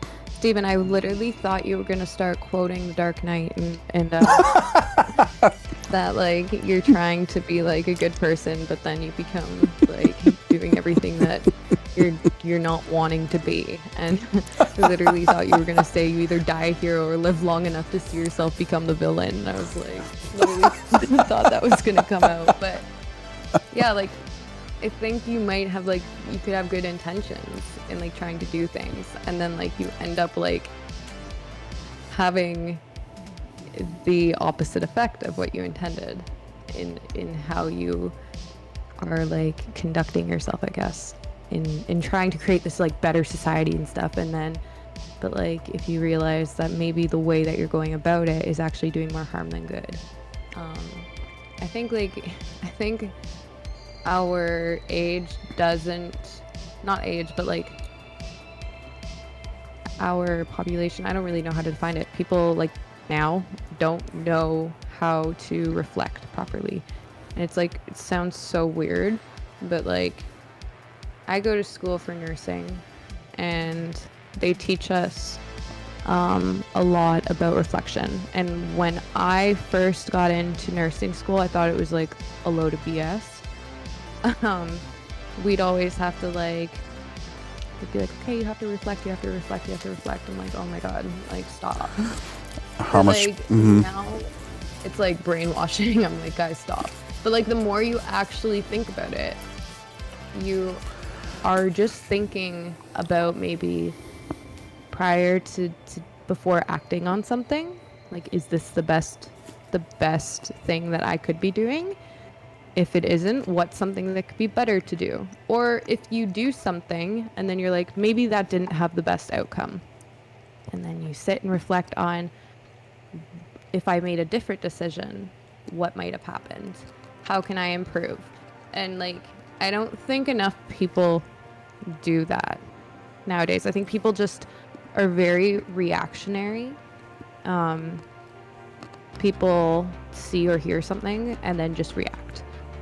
And people don't think about repercussions. They're not used to that. People say things and are used to not seeing repercussions. I think that's like where a lot of our problems come from, and a lot of anger and a lot of hate. People just don't know how to act properly. And that could be because of the internet, and that people aren't good at socializing and interacting with humans and all of that. People are just used to like typing stuff to like a screen, and then you lose a lot of emotion behind that. Could have something to do with it, I don't know, but like in my opinion, I see a lot of people just like doing things, and I'm like, if you like, and I'm guilty of it all the time. I'll just do stuff and I'm like, maybe I should have thought a little bit more before I said that or did that, because like I'm acting on emotion and not because like I didn't think about it, and then I look back and I'm like, that wasn't the most smart thing to do. If I wasn't emotional, I wouldn't have done that. So like, I don't think people think before they do things. People just like do, and then they just are like, whatever. So I think that's like a lot of our issue. And then people just like fight. Somebody says something stupid, and then people just react. And they're like, oh, you're racist, you're sexist, you're this, you're that, you're blah, blah, blah, blah. And it's like, that none of this had to happen like this. And then it becomes a giant feud. Somebody's on the internet, somebody's gone viral, we're ruining somebody's life. Like, it's just like the same thing over and over and over. And it's, I think people are like also like really immature. I remember when I was like, now I remember seeing pockets of this growing up, because when I was younger, I grew up in like playing in like hardcore bands when I was a kid, and I remember two distinct experiences right around the age of, gosh, was I young? About 17 years old, I think it happened. And I remember I got invited to a basement show. This band was called Bikini Kill. God, I'm dating myself a bit here. And they are seen as kind of like a hallmark in feminist punk rock, you know, and really good at what they do. And I remember my friends invited me. I didn't really know anything about them. I was like 16 or 17. My friends invited me to the show, and they were like in the front row of this basement, and one of them waved to me, and I went up by my friends naturally, and the singer stopped the show and admonished me for being a male and standing in the front row, because apparently I came late and I didn't know that that was against like the rules of the show. And so then like I just like left the show totally like humiliated and just feeling really bad. And that was like the first time something like just kind of clicked in my head. I'm like, I just feel that was a bit much. And then I remember after playing a show with my hardcore band one time, and this other young woman started yelling at me because she overheard in a conversation I was having with someone else that I used the word wimp to describe somebody. And she said the reason why she found that offensive is because, and I'm not joking, she said this with a straight face, she said, because it involves the letter I, which is rooted in some male chromosome of something, and the new ungenetically biased pronunciation of wimp should be such and such. I was like, oh my God. Like, wait, when was this? This was a while ago. This is when I was like 16 or 17. But the point is, my point is, this has always been around, but the difference is back then these were relegated to very small factions, and you know what I mean? Hyper factions within society. This was not entertained with any level of seriousness by any reasonable people. But then since then and now, it totally has. In fact, there's you're familiar with Kids in the Hall, right? You're Canadian. Or no? No, I'm not. Okay. Craig is shaking his head. He is. Okay. I'm not. Okay, he's shaking his head. Yeah, so Kids in the Hall was a comedy troupe back in the 90s, Canadian. Really funny stuff. And they have a skit, if you look up it on YouTube, called... I'm looking up right now because when you guys, and I'm talking to everyone that's watching too, you should watch this because it's so freakishly, unintendedly prophetic, and it's I'm just doing this. Oh yeah, so if you just look up Kids in the Hall, at the skit is about 3 minutes long. It's called Art Class Politically Incorrect, and they're like lampooning like a world in which everything is just like absurdly politically correct.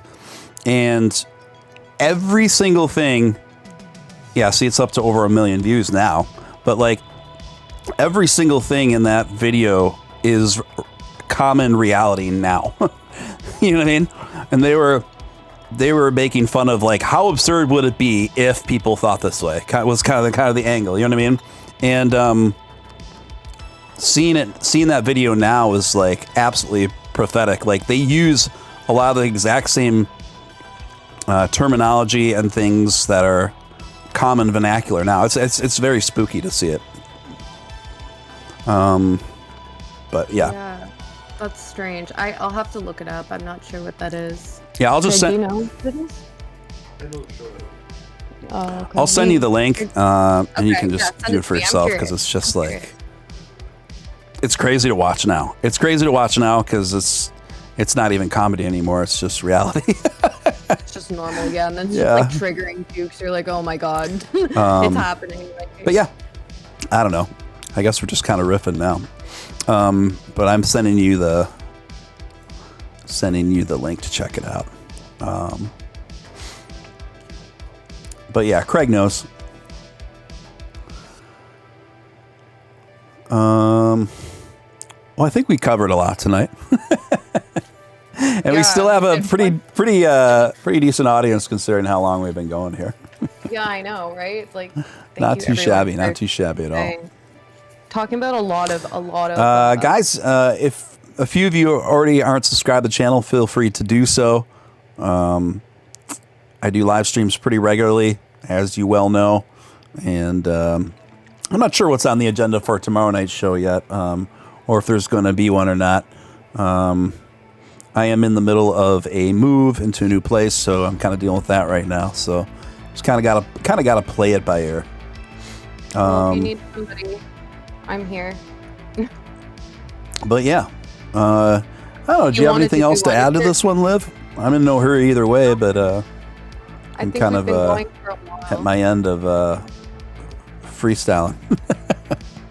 Yeah, I feel like we've been going for a while, so I don't really have more to add. If you are doing a show tomorrow and you need a guest, I am happy to. Okay, oblige. For 2 hours and chat some different stuff. Awesome. That sounds good. Well, we'll be in touch for sure. But I want to thank everyone for tuning in and hanging out. This was a lot of fun, and I hope you guys had fun too. And yeah, we'll see you guys real soon, and we'll just put this one in the books.